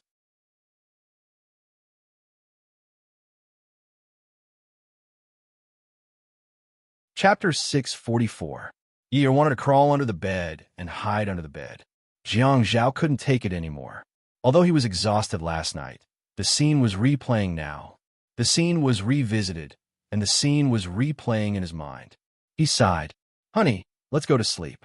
When he heard the sound from the computer suddenly stop, he thought Yi was going to turn off the computer and go to sleep. But when he got up, he saw that the computer was deleting. He jumped up from the bed, hugged the computer, and hid by the door. He didn't click on the confirmation button and immediately exited. It wasn't easy for him to get this result. How could it be deleted just like that? What a pity. It was such a shocking video. Jiang Zhao ejected the memory card from the computer and put the computer on Yi's dressing table. "Honey, let's go to sleep." "Jiang Zhao, come and sleep. If you dare to sleep in my bed tonight, I promise to go out and look for a place to live tomorrow. Anyway, this house is a wolf's den. Who knows what you'll do to me next day?" Yi got on the bed and laid down. "Come and sleep." Jiang Zhao heard Yi's calm tone, and his heart tightened. He couldn't be thick-skinned anymore.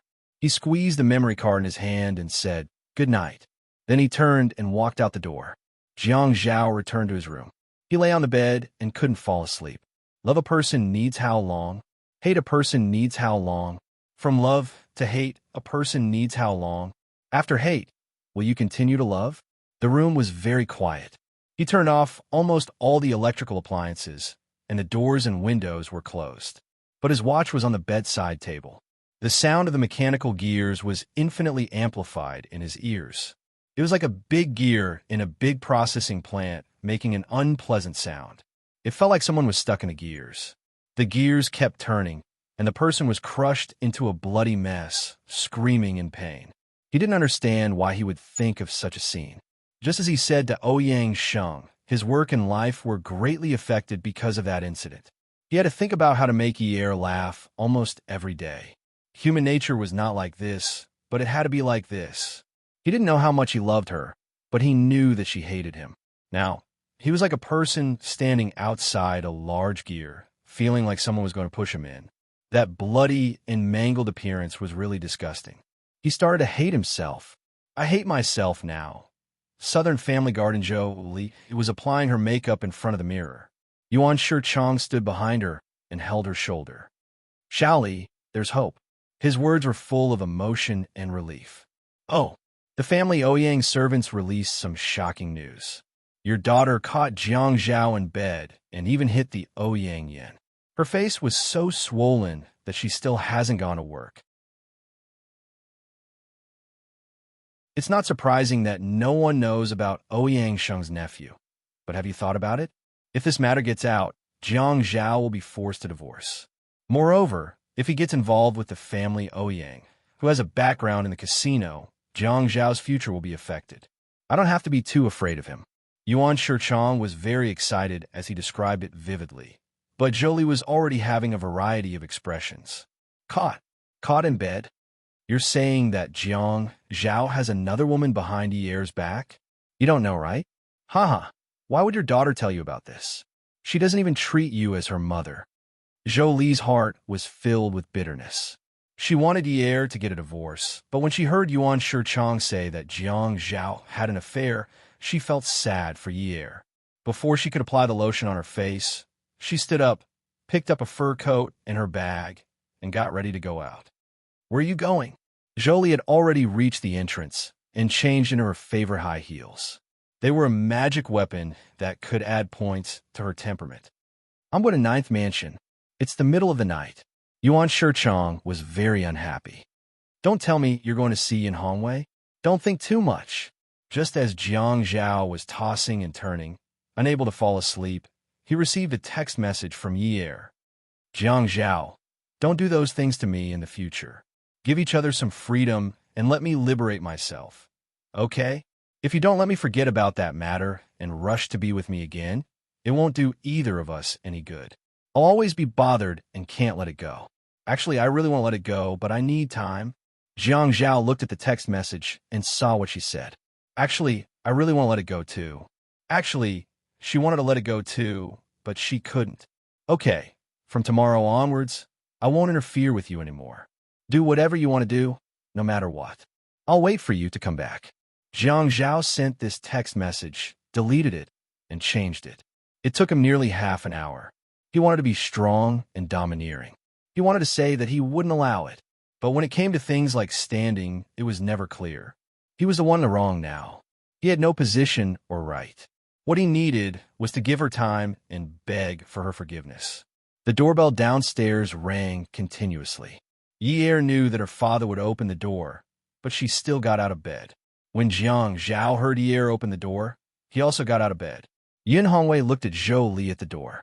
His mouth opened, but he didn't say anything in the end. He let out a soft, trembling sigh. "Mom?" Jiang Zhao and Yi Er walked to the door together. Jiang Zhao spoke first. "Mom, come in and have a seat." Yin Hongwei didn't say anything and made way for Zhou Li. The moment Zhou Li entered the door, she didn't even take off her high heels. She stood in the shoe-changing area, one hand gripping her bag tightly while the other was stretched out. She raised her head and slapped Jiang Zhao's face harshly. "You're so shameless." Yi Er quickly grabbed Jiang Zhao, touched his face, and shouted, "Mom." Yi Er was a little angry. His mother knew that Jiang Zhao wouldn't fight back, but she still hit him so hard. Jiang Zhao was stunned. At the same time, he saw the fire in Zhou Li's eyes and vaguely felt something. Yin Hongwei was shocked. He grabbed Zhou Li. "Zhou Li." Zhou Li pushed Yin Hongwei away and glared at him. She roared fiercely, "Yin Hongwei, you're useless. You didn't even leave money for your daughter when you went to jail. You couldn't afford to raise your daughter, so you made her work at a nightclub to earn money to run your lawsuit. She didn't divorce a man who was caught in bed with her. Isn't it all because of you? Because of you, this burden. Because of you, your daughter had to swallow her anger when she married a man. Because she had to rely on your position as her son-in-law to feed you. You caused your daughter to be so miserable. If it weren't for someone telling me that Jiang Zhao slept with Ouyang Yan, and this Yi Er ran over to make a fuss and even hit Ouyang Yan, I still wouldn't know about this. You'd still be living with them every day. Do you have conscience? You're staying outside to eat and drink. Do you have a conscience? Can you eat and sleep?"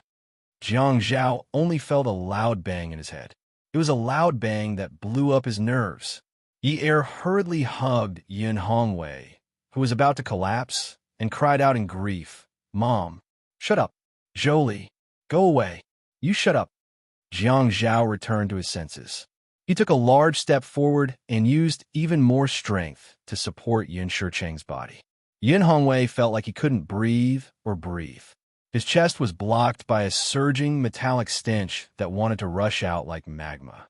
The pain was so intense that he felt like his life was about to end. At this time, he felt that the tears that flowed out of his eyes would definitely be bright red. He never thought that his existence would cause his daughter to live so bitterly. Yin Hongwei struggled to pry open Jiang Zhao's hands. Looking into his eyes were filled with pain that made him wish he was dead, but his voice was already weak. "Jiang Zhao, I'm begging you. Divorce Yi Er. I'm begging you." Fresh blood flowed from the corner of his mouth. Like a plum blossom blooming in winter, it dripped onto the bright and clean floor tiles of the shoe-changing area.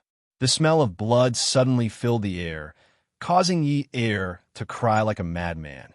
This was the second time Yun Hongwei had been hospitalized after being released from prison. Both times, it was due to excessive stimulation. However, Yi Er understood that there was only one person who could give her father this kind of stimulation. That person was her mother, Zhou Li. A person's unbearable heartache for another person was because they cared. Her father cared about her mother's every word. While those words added fuel to the fire of her past suffering, they also expressed her mother's serious contempt and disdain for her father. Her father cared about the pain she had suffered in the past. Catch the traitor in bed? There was no need to say anything else that hurt his self-esteem. This was enough to make a father grieve. No man could accept his own daughter being a prostitute, and the purpose of being a prostitute was to help him run a lawsuit. No matter how dignified a man was, he would still be suppressed by these words, hearing the sound of the ambulance again, smelling the smell of disinfectant that she had inhaled because of her father. Yi Er stared blankly at Zhou Li in the quiet and eerie corridor outside the resuscitation room. She didn't let Zhou Li leave. She let Jiang Zhao forcefully drag Zhou Li to the hospital. Yi Er pulled Zhou Li from Jiang Zhao's arms. Jiang Zhao held Yi Er's arm and said, "Yin Yi, calm down, okay? Dad'll be fine." Yi Er looked at Jiang Zhao and shook her head gently. Zhao, don't come over. I want to talk to my mom." Jiang Zhao let go of her hand. He was so annoyed that he wanted to go to the corridor to smoke a cigarette, but he didn't dare to turn around. He only nodded at Yi Er. "Go ahead. I won't go over." Yi Er dragged Zhou Li out of the resuscitation room with great force. Zhou Li was even a little scared.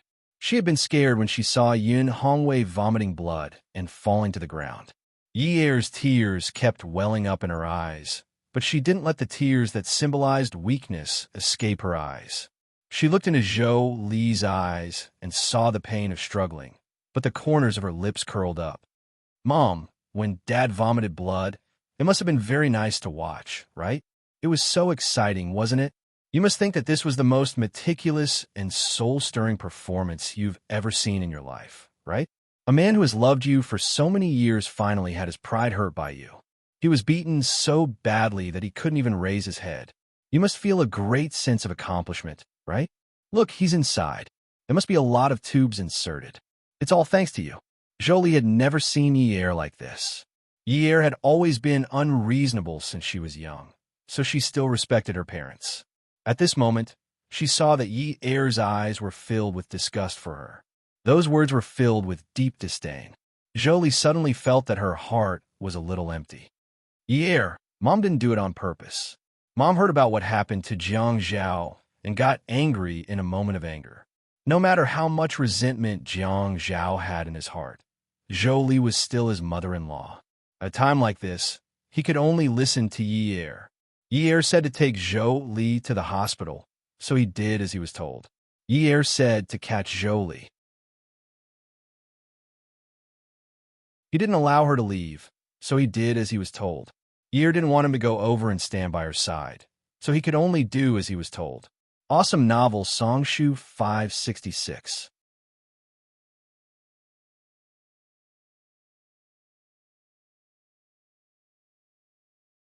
Chapter 645. However, the fear and uneasiness in her heart grew stronger and stronger. It was as if her heartbeat had been placed in a secret dark room. The sound echoed loudly in the dark area, creating a terrifying rhythm that made one's heart and soul tremble. Looking at Yi Er's expression, perhaps only he knew what Yin Hongwei, Si Jie, and Yi Er meant to her. Yi Er had always hoped to have a family with her family. She had said before that she wanted to have a family. She needed that little bit of warmth to penetrate her. She wanted to get back the things she had lacked in the past, the life she had lost when she was 17 years old. Those were very important to her, and they would make her feel at ease. Angry, Yi Er's spirit seemed to have suffered a huge blow. She hugged Zhou Li's shoulders tightly. She was very tall, and Zhou Li was not necessarily taller than her, even though she was wearing high heels. Instead of hugging her shoulders, it was more accurate to say that she was tightly strangling her. "Mom?" Yi Er chuckled. Aren't you embarrassed? Aren't you embarrassed to say Mom didn't do it on purpose to me? Do you feel at ease when the word Mom comes out of your mouth? You asked if Dad has a conscience. What about you? What right do you have? Yer bent her back and rested her head on Zhou Li's shoulder. She pressed her lips against the side of Zhou Li's face, who was already trembling slightly. She moved closer to Zhou Li's ear, and her voice was filled with hatred. There were 2 doors to the emergency room. The upper half was made of glass, and there was a curtain on the inside. At this moment, the 2 women were standing together. Their faces were so close that their images were reflected on the glass of the curtain. Jolie was afraid of Yer like this. Actually, Yer was just being naughty, but she was very filial to her parents. There was no lack of good things in the rich, but every time she received a gift from someone, she would never forget to share it with her parents. Jolie was trembling slightly. Yer, right? Sorry? Are you saying it to me? Or are you saying it to yourself? That's funny. Actually, I just want to ask you. Just now at my house, what right do you have to talk about my dad like that? Yer said, my father is at home. Zhou Li's lips were still trembling. She realized that Yer wanted to embarrass and humiliate her.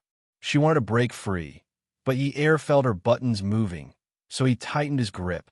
Yer said slowly, You? What right do you have to be angry at Jiang Zhao? Because you said he slept with another woman? He's my man. He did something wrong to me, so it's only right that I hit him. What about you? What right do you have to hit him? Mother-in-law? Did you come when we had our wedding banquet?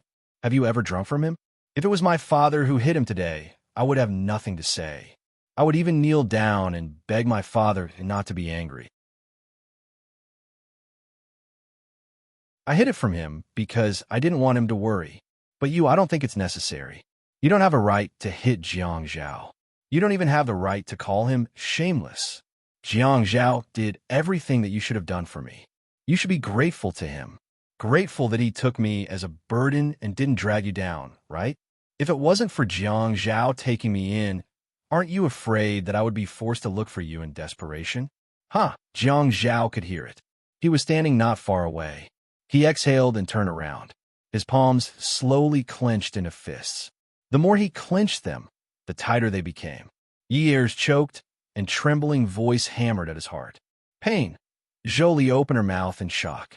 Her eyes were getting more and more wet. She couldn't tell if the curtain behind the glass was white or light blue. Yer laughed self-deprecatingly. Now you care? Now you're saying that you're angry? You said that I sat in a nightclub? Stage? I sat in a nightclub. Why didn't you get angry when I was on stage? I caught Jiang Zhao sleeping with another woman. Just because of that, you have the right to be angry? You didn't get angry when he saved me from the gangster's knife. You didn't get angry when he snatched me back from under the wheels of the killer. You didn't get angry when he found a better school for Jia. You didn't get angry when he married me. You didn't get angry when he gave me a big house to live in. You didn't get angry when he put his money in my hands. You didn't get angry when he put up with pressure to get my father out for medical treatment. Now that there's some trouble, you're angry. If you're angry, you'll anger my father to death too. You'll be satisfied. Yer's voice was very low. He was like a ghost in the dark night, casting a suffocating curse. Zhou Li's body started to tremble. You said that you're angry. Tell me why? Because you love me? Because you care about me? Because you're afraid that I'll be wronged? You heard that my man is having an ambiguous relationship with another woman. You're upset. You're heartbroken. You think that since I'm your daughter can't bear to be wronged? Yer sniffed hard and looked at the reflection in the glass. You said that I'm living in silence. Madame Zhou, do you know that before I met Jiang Zhao, I was living in silence even more than I am now? Do you know that? Do you know why I had to suffer in silence in the past? Because I don't have a mother, my father is in prison, and I don't have any skills. I can only work as a waiter in a nightclub. You said that my father is a burden, but I don't think he's a burden at all. Do you think he wants to be like this? He's a gentleman. He's smart and could do business, but he can't do it now because he's carrying a case. But I'm still willing to look up to him like before, because he never gave up on me. When he was at his toughest, he also wanted me to live well. When you say that he's useless, how useless are you?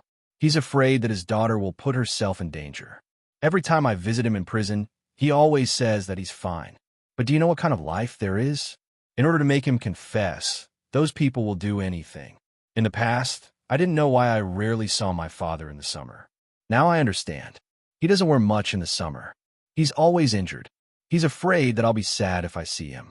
I believe that he'll suffer more humiliation, but he never told me that last time he was beaten to the point that he couldn't get out of bed. I went to see him, but he didn't want to see me.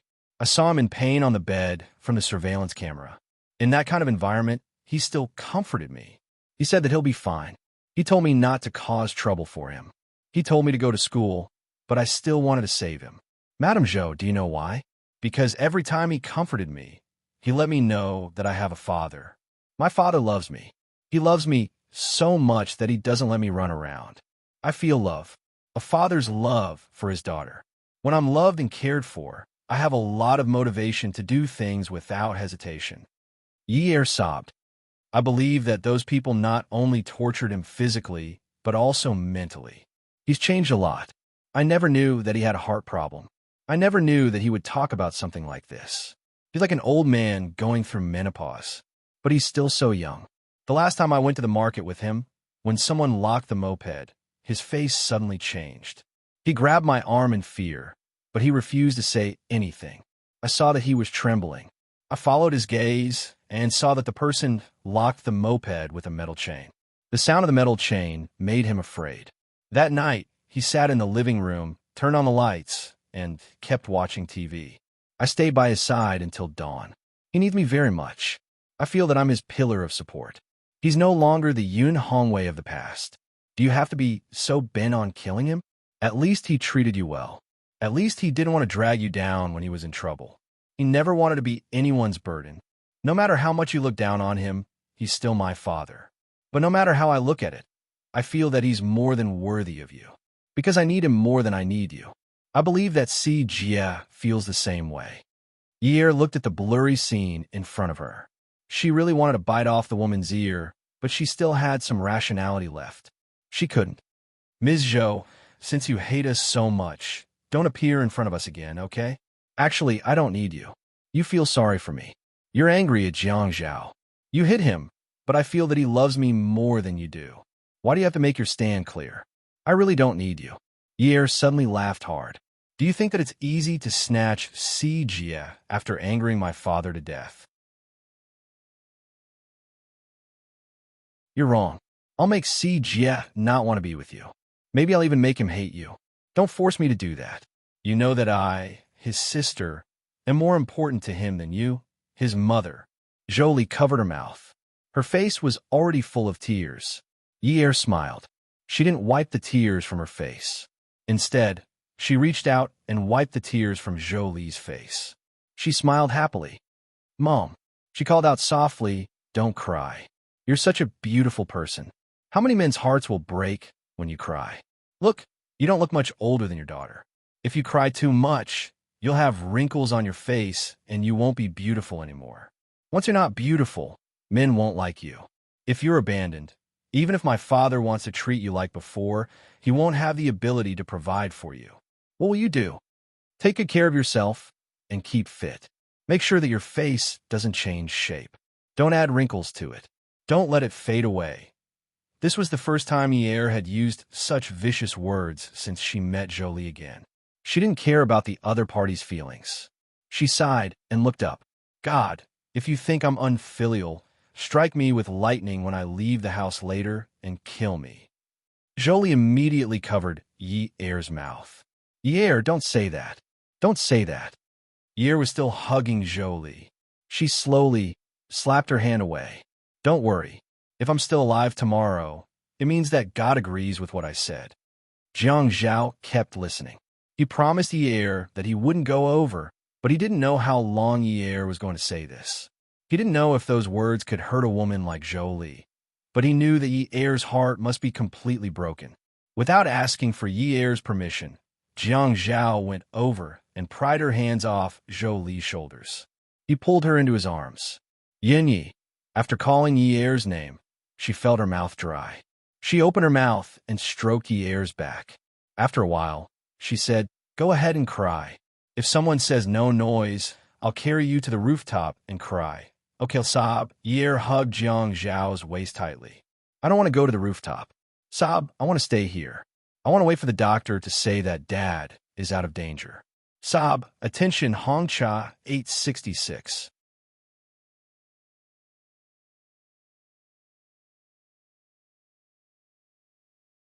Chapter 646. All right, then you can cry here. If anyone dares to criticize you, I will use my power to suppress them. Let's see what they can do. Cry, cry. Yi Er sank deeper into Jiang Zhao's arms. Jiang Zhao stroked Yi Er's back. His gaze was as sharp as a knife. He looked at Zhou Li. He did not say anything, but his eyes told Zhou Li that he wanted to kill her. Zhou Li trembled. This time, after Yun Hongwei was hospitalized, Yi Er did not stay by his side like before. She hired a nurse and went to the dance studio in high spirits. She went to class and visited the hospital once at night before going home. She knew that if she stayed by his side at the hospital, Jiang Zhao would come to the hospital. She did not have much to do now, but Jiang Zhao was really busy. He needed to rest well. The two of them still slept in separate rooms, but they ate and went out together every day. Before they went to bed at night, they said good night to each other. Jiang Zhao felt that as long as they did not get a divorce, their days would be peaceful and would get better. Unknowingly, it was already mid-February. Yi Er and Jiang Zhao did not return to Jiang District to officiate their wedding. Jiang Zhao did not insist on it either. It was not the right time to bring it up. Yi Er's dance studio was opened. Her work had not been sorted out yet, so she had to do a lot of things by herself. Especially when it came to finance, she had to come up with a lot of packages. It was very troublesome to calculate the money. Yi Er felt that she had to ask Jiang Zhao properly when she got home at night on how to solve the financial problems. Xiaoya's custom-made dance studio was just opposite Yi Er. Yi Er was very busy, but Xiaoya was not. Zhuang Yichen had helped her manage her career very smoothly. She had matured a long time ago. So Xiaoya always went to Yi Er's dance studio to look for Yi Er. After finding out about Yun Hongwei's hospitalization, Xiaoya was much more principled than before. She would always say in front of her, actually, a woman should find a reliable man. It's really impossible to live without a man at home. Jiang Zhao is really a good person. You're so lucky. Men like that are rare nowadays. Yi Er just smiled and said, he is indeed a good guy. You shouldn't always be single. Yes, I will also find a man to marry. Yi Er was checking the accounts at the cashier counter. She had been talking to Xiaoya with her head lowered. At this moment, she looked up in surprise. Oh, you changed your mind pretty quickly. A few months ago, you said that you didn't want to get married. Seeing you women who have husbands so happy, I'm also envious. Huh, Yi Er laughed. Then she suddenly sighed and said, sigh. Every family has its own difficulties. She didn't think that Jiang Zhao was bad, but that incident was still a knot in her heart. She could forbid anyone from talking about him and despising him, but she couldn't bring herself to not mind it, even though she really wanted to forget that memory. Apply for a card. When Yi Er came back to her senses, there was a woman in front of her. She hadn't seen this woman in a long time. The finger marks on her face had disappeared. Yi Er didn't tell Xiaoya about this before. After all, it was something that would hurt her reputation. So Xiaoya smiled and said, business is really good. Yi Er didn't respond. She just looked at Ouyang Yin. Ouyang Yin smiled gently and said, what's the matter? You're open for business, but you don't dare to do it? Xiaoya could hear the hostility in her words.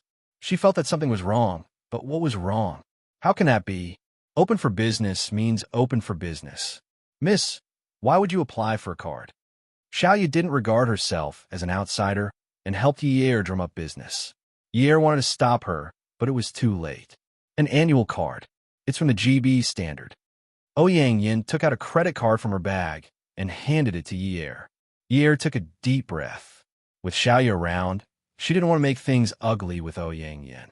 If word of this reached Zhuang Yichen's ears, all men would lose face. Pull the card and get Ouyang Yin to sign it. Ouyang Yin signed it and handed it to Yi Er. Yi Er took the cash register and compared it with the signature. When she saw the two words, Her expression changed. It was actually Jiang Zhao's card. They were still in contact. The cash register in her hand was already crumpled, but she still handed it to Ouyang Yin. Ouyang Yin looked at Yi Er provocatively and revealed a victorious smile. Before Jiang Zhao got off work, he received a call from the Qin family urging him to go back to the Qin family mansion after work. He tidied up the things on the table and called Yi Er, telling her that he would pick her up for dinner at the Qin family mansion. Yi Er said that she wanted to go to the hospital to accompany her father, but she refused. Jiang Zhao said that he would get someone to send food over later. Yi Er agreed.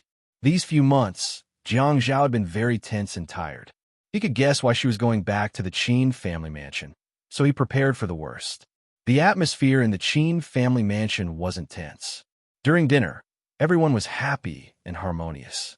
Qin Fian and Zhua Hao were both there, but there were only Qin Rongfang, Qin Fian, Zhua Hao, and Jiang Zhao, who had just returned home. Zhao Zhao, you must be tired out during this period of time, right? Qin Rongfang ate in small bites. Firstly, he was a scholar, and secondly, he was old and had a slow appetite.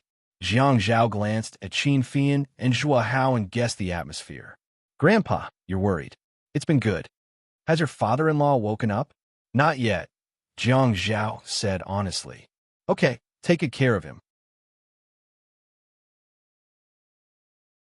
Qin Rongfang had a small appetite. After a while, he stopped picking up his chopsticks and drank his after-dinner tea. Jiang Zhao, Qin Fian, and Zhua Hao buried their heads in their food and didn't say anything. There's one good thing about having a big family. There are many brothers and sisters, and we can take care of each other. It's very good. I'm also very gratified. Our family is different from the other wealthy families. As Qin Rongfang sipped his tea, he looked at his 3 grandsons who were eating with their heads lowered and began to murmur to himself. The other wealthy families have different surnames, such as direct grandson, eldest grandson, inner surname, and outer surname. Our family doesn't have that. I treat everyone the same. In the future, none of my grandchildren will be short. Qin Rongfang's hair and eyebrows were all silver. At this time, his hair shone like snow under the light. His eyes held a loving smile, but his 3 grandchildren didn't raise their heads to look at him. He sighed softly. There's nothing I can't figure out. After living for so long, all my children and grandchildren are considered talents. Although Fian is often angry to the point of blowing his beard and glaring, but he's actually more mature. Qin Fian knew that when his grandfather said this comparison, what he was most dissatisfied with was his sexual orientation. Zhao Zhao and Hao Hao are also very filial to me. They're not worse than their own grandfather. I'm actually gratified. There aren't many grandfathers who can be as comfortable as me. Fian doesn't need to say anything. She's obedient and sensible. It's just that she's too soft-hearted. I'm worried that she'll be taken advantage of when she grows up. Jiang Zhao finally felt his heart getting heavier and heavier.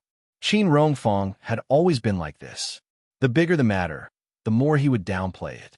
He would definitely make others feel like their hearts were being bitten by dogs and wolves before he would talk about serious matters. Qin Fian raised his head to look at Jiang Zhao.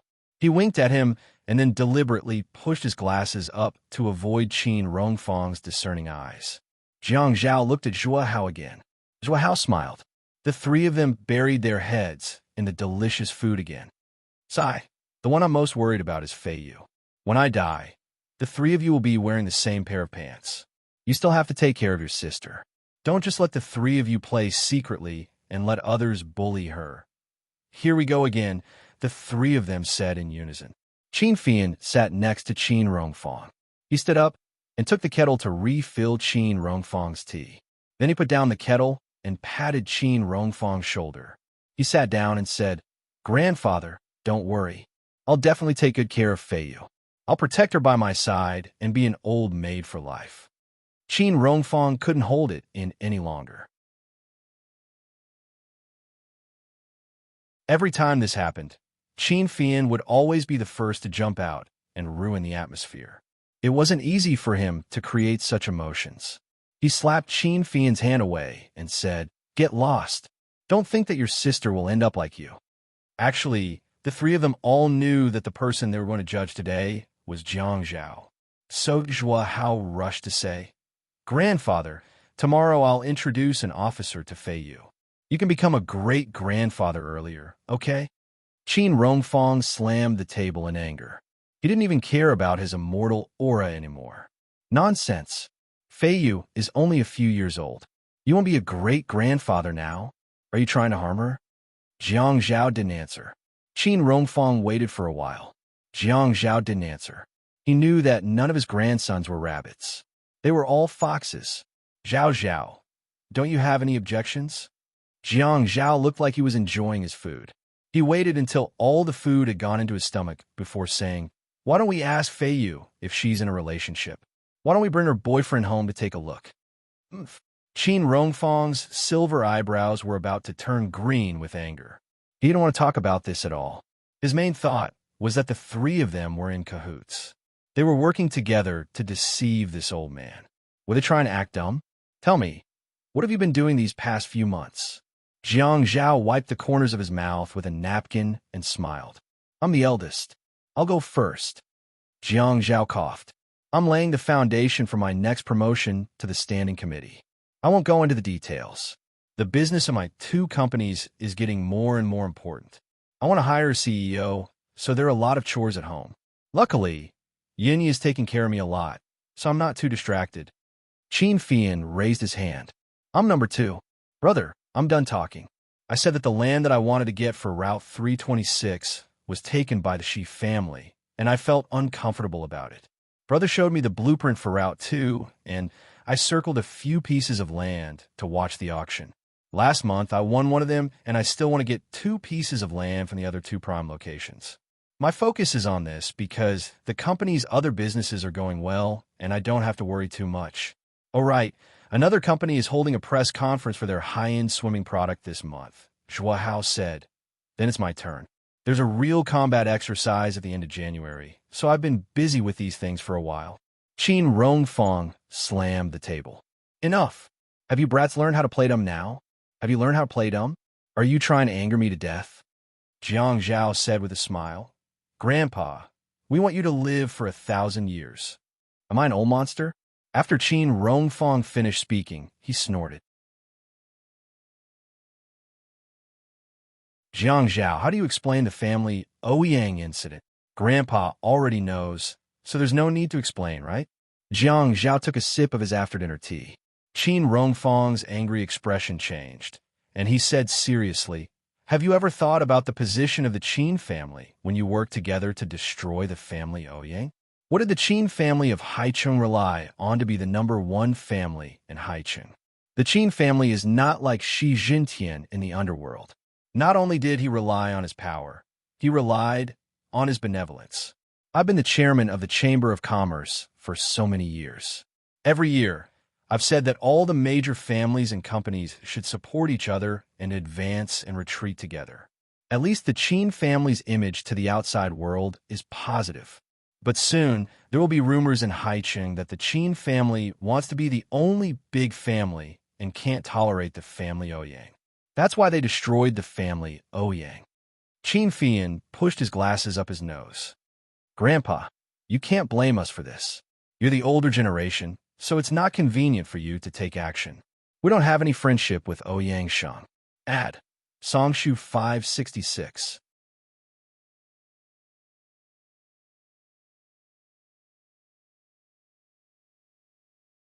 Chapter 647. Zhua Hao was a handsome and resolute soldier. He was more serious than Qin Fian when he spoke. "Grandpa, if we intervene in this matter, my brother will do it alone. It will be easier for him to get into trouble. It's not like you don't know his temper. He did this because he couldn't take it lying down. If you want to talk about taking the big picture into consideration, we've already taken the big picture into consideration." Jiang Zhao was the last to speak this time. He looked at Qin Rongfang's reproachful eyes and said, "Grandpa, if you want to blame someone, you can only blame me. It has nothing to do with Fian and Haozi. Because of that matter, my life has been completely messed up. I should have gone back to Jiang District to officiate the wedding, but I didn't go back. The family isn't peaceful, and I can't even devote myself to work. Ouyang Sheng went to the building to threaten me. Actually, after being threatened by him, I thought about the situation in Haicheng and tolerated it if I could. The problem was that I couldn't tolerate the series of things that happened after that. Qin Rongfang knew that the situation was irreversible. In the past few months, the family Ouyang had encountered major problems one after another. There were product quality issues, illegal buildings being demolished, financial deficits being reported in advance, share prices plummeting, capital chain problems, workers going on strike, and recently, even the project with the Zhou family had problems. The family Ouyang couldn't get a loan, and Ouyang Yu couldn't use his connections to help Ouyang Jian get a loan. They couldn't continue working with the Zhou family. The termination of the contract was considered a breach of contract, but when something happened when the project was about to end, the Zhou family was the one who benefited. The outside world couldn't see anything fishy, but he knew his grandson's roundabout methods and methods. You're a man. What can't you tolerate? Didn't I ask you to marry Ouyang Yin before the divorce? Then wouldn't it be better to avoid trouble? Grandpa, is it possible to solve this matter by avoiding unnecessary trouble? Must you ruin Ouyang Sheng's reputation, and then the matter between you and that girl from the Yin family will be resolved? Even if it can't be resolved, I have to do this. Zhang Zhao's tone was calm at first, but it became more and more unyielding. He seemed to have forgotten that he was talking to an extremely prestigious elder. Qin Rongfang patted his chest. I'm so angry. Qin Fian reached out and patted Qin Rongfang's back. He knew that his grandfather was exaggerating a little, so he did the same. The action of patting the back was big and light, so it was useless. Grandpa, it's not that I want to criticize you, but being the chairman of the Chamber of Commerce is indeed a good thing. Can't you just sit there with your back straight and not feel guilty?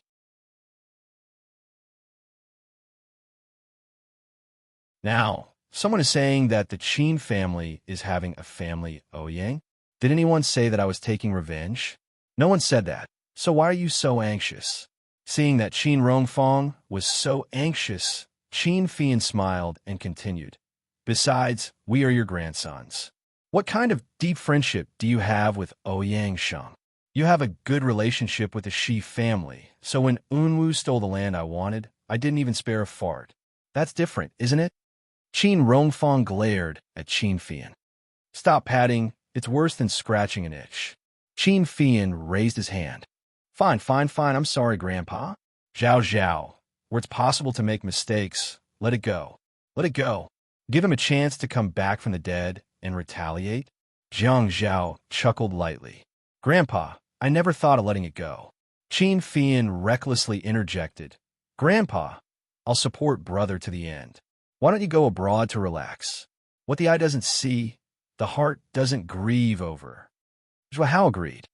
Grandpa, why don't you pick a place with better scenery to relax? You bunch of stinks. Kid, I've already said so much and you still don't know how to repent. Grandpa, I don't think I've done anything wrong, so I don't want to change. Zhang Zhao leaned back. His voice was light, but his gaze was firm. Qin Fian added, Grandpa, as the saying goes, don't do to others what you don't want done to you. Don't tell me you encountered something like this in the past. Would you have tolerated it? In any case, I don't think brother did anything wrong. If you don't like it, just turn a blind eye and pretend you don't know. Qin Rongfang closed his eyes. It's easier for me to just close my eyes. Then the three of us will send you back to your room to rest. All of you leave. We'll take our leave. Qin Fian stood up with a smile and gestured to Zhang Zhao and Zhuahao. The three of them left the hall. Zhuahao patted Zhang Zhao's shoulder and said somewhat mockingly, Brother, about this matter, I actually think you were a little too harsh. Ouyang Sheng was so angry that he was hospitalized again. There are even blisters on his mouth. Zhang Zhao laughed. I wasn't the only one who did it. You were the one who was the most ruthless. Don't forget, the Zhou family is the one who really profited. I remember you told me before that you wanted to ask Big Brother Jiang to build a 7-star hotel for him. Look at how anxious you are now. He keeps spitting out money, and it doesn't even go into your pocket. It's not worth it. Qin Fian bumped into Zhang Zhao. We can't wait. If you want to do it flawlessly, it'll take too long to contact him. Brother, you said that even Grandpa noticed it. How can Ouyang Sheng not notice it? Zhua Hao was a little worried. He stopped in the courtyard and looked sideways at Jiang Zhao. Jiang Zhao shook his head. If he had guessed it, with his arrogant and conceited personality, he would have made a fuss long ago. Didn't we set up so many smoke bombs and side projects to cause him to be confused? He's probably suspecting the provincial party committee now. Moreover, Dad acquiesced to this matter and covered for me, so Ouyang Sheng can't be that sensitive. Qin Fian pushed up his glasses and laughed. At critical times, Grandpa is not as forthright as uncle-in-law. As soon as Qin Fian finished speaking, something hit him in the back. Before he could turn around, Qin Rongfang walked over quickly. "Little bastard, how dare you speak ill of me behind my back?" Qin Fian took a step to hide behind Jiang Zhao. Qin Rongfang pointed at his nose and scolded. "If you don't give birth to a child of the Qin family by next year, I won't strip you naked. You'll be hung at Haiqing's toll booth for public display." Jiang Zhao had heard Qin Rongfang say this more than once. He held the old man's shoulder and suggested in a friendly manner, "Grandpa, why don't I help you contact the art school's teachers and say that they'll let Fian's body be a model for the students and charge them some money? Who knows? Maybe they can even make a fortune. Maybe people from other places will come because of your reputation."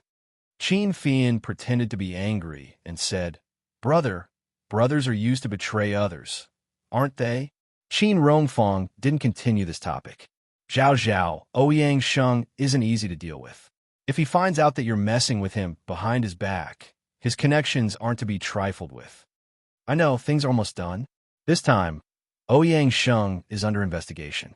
Once the bank connection is cut, it'll be difficult for him to even think about it. Ouyang Sheng just moved his company to another city before the new year. Ouyang Hai has no one who can really help him." Qin Rongfang sighed.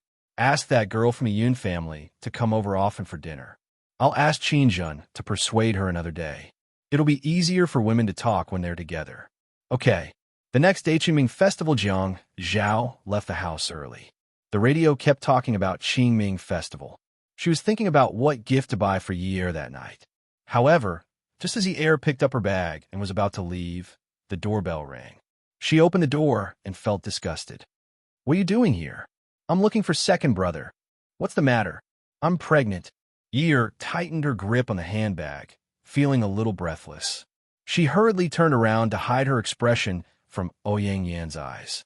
She placed her handbag on the counter in the shoe-changing area, opened it, and took out her makeup bag. She stood up straight and looked at the small mirror in her hand to reapply her eyebrows and lips.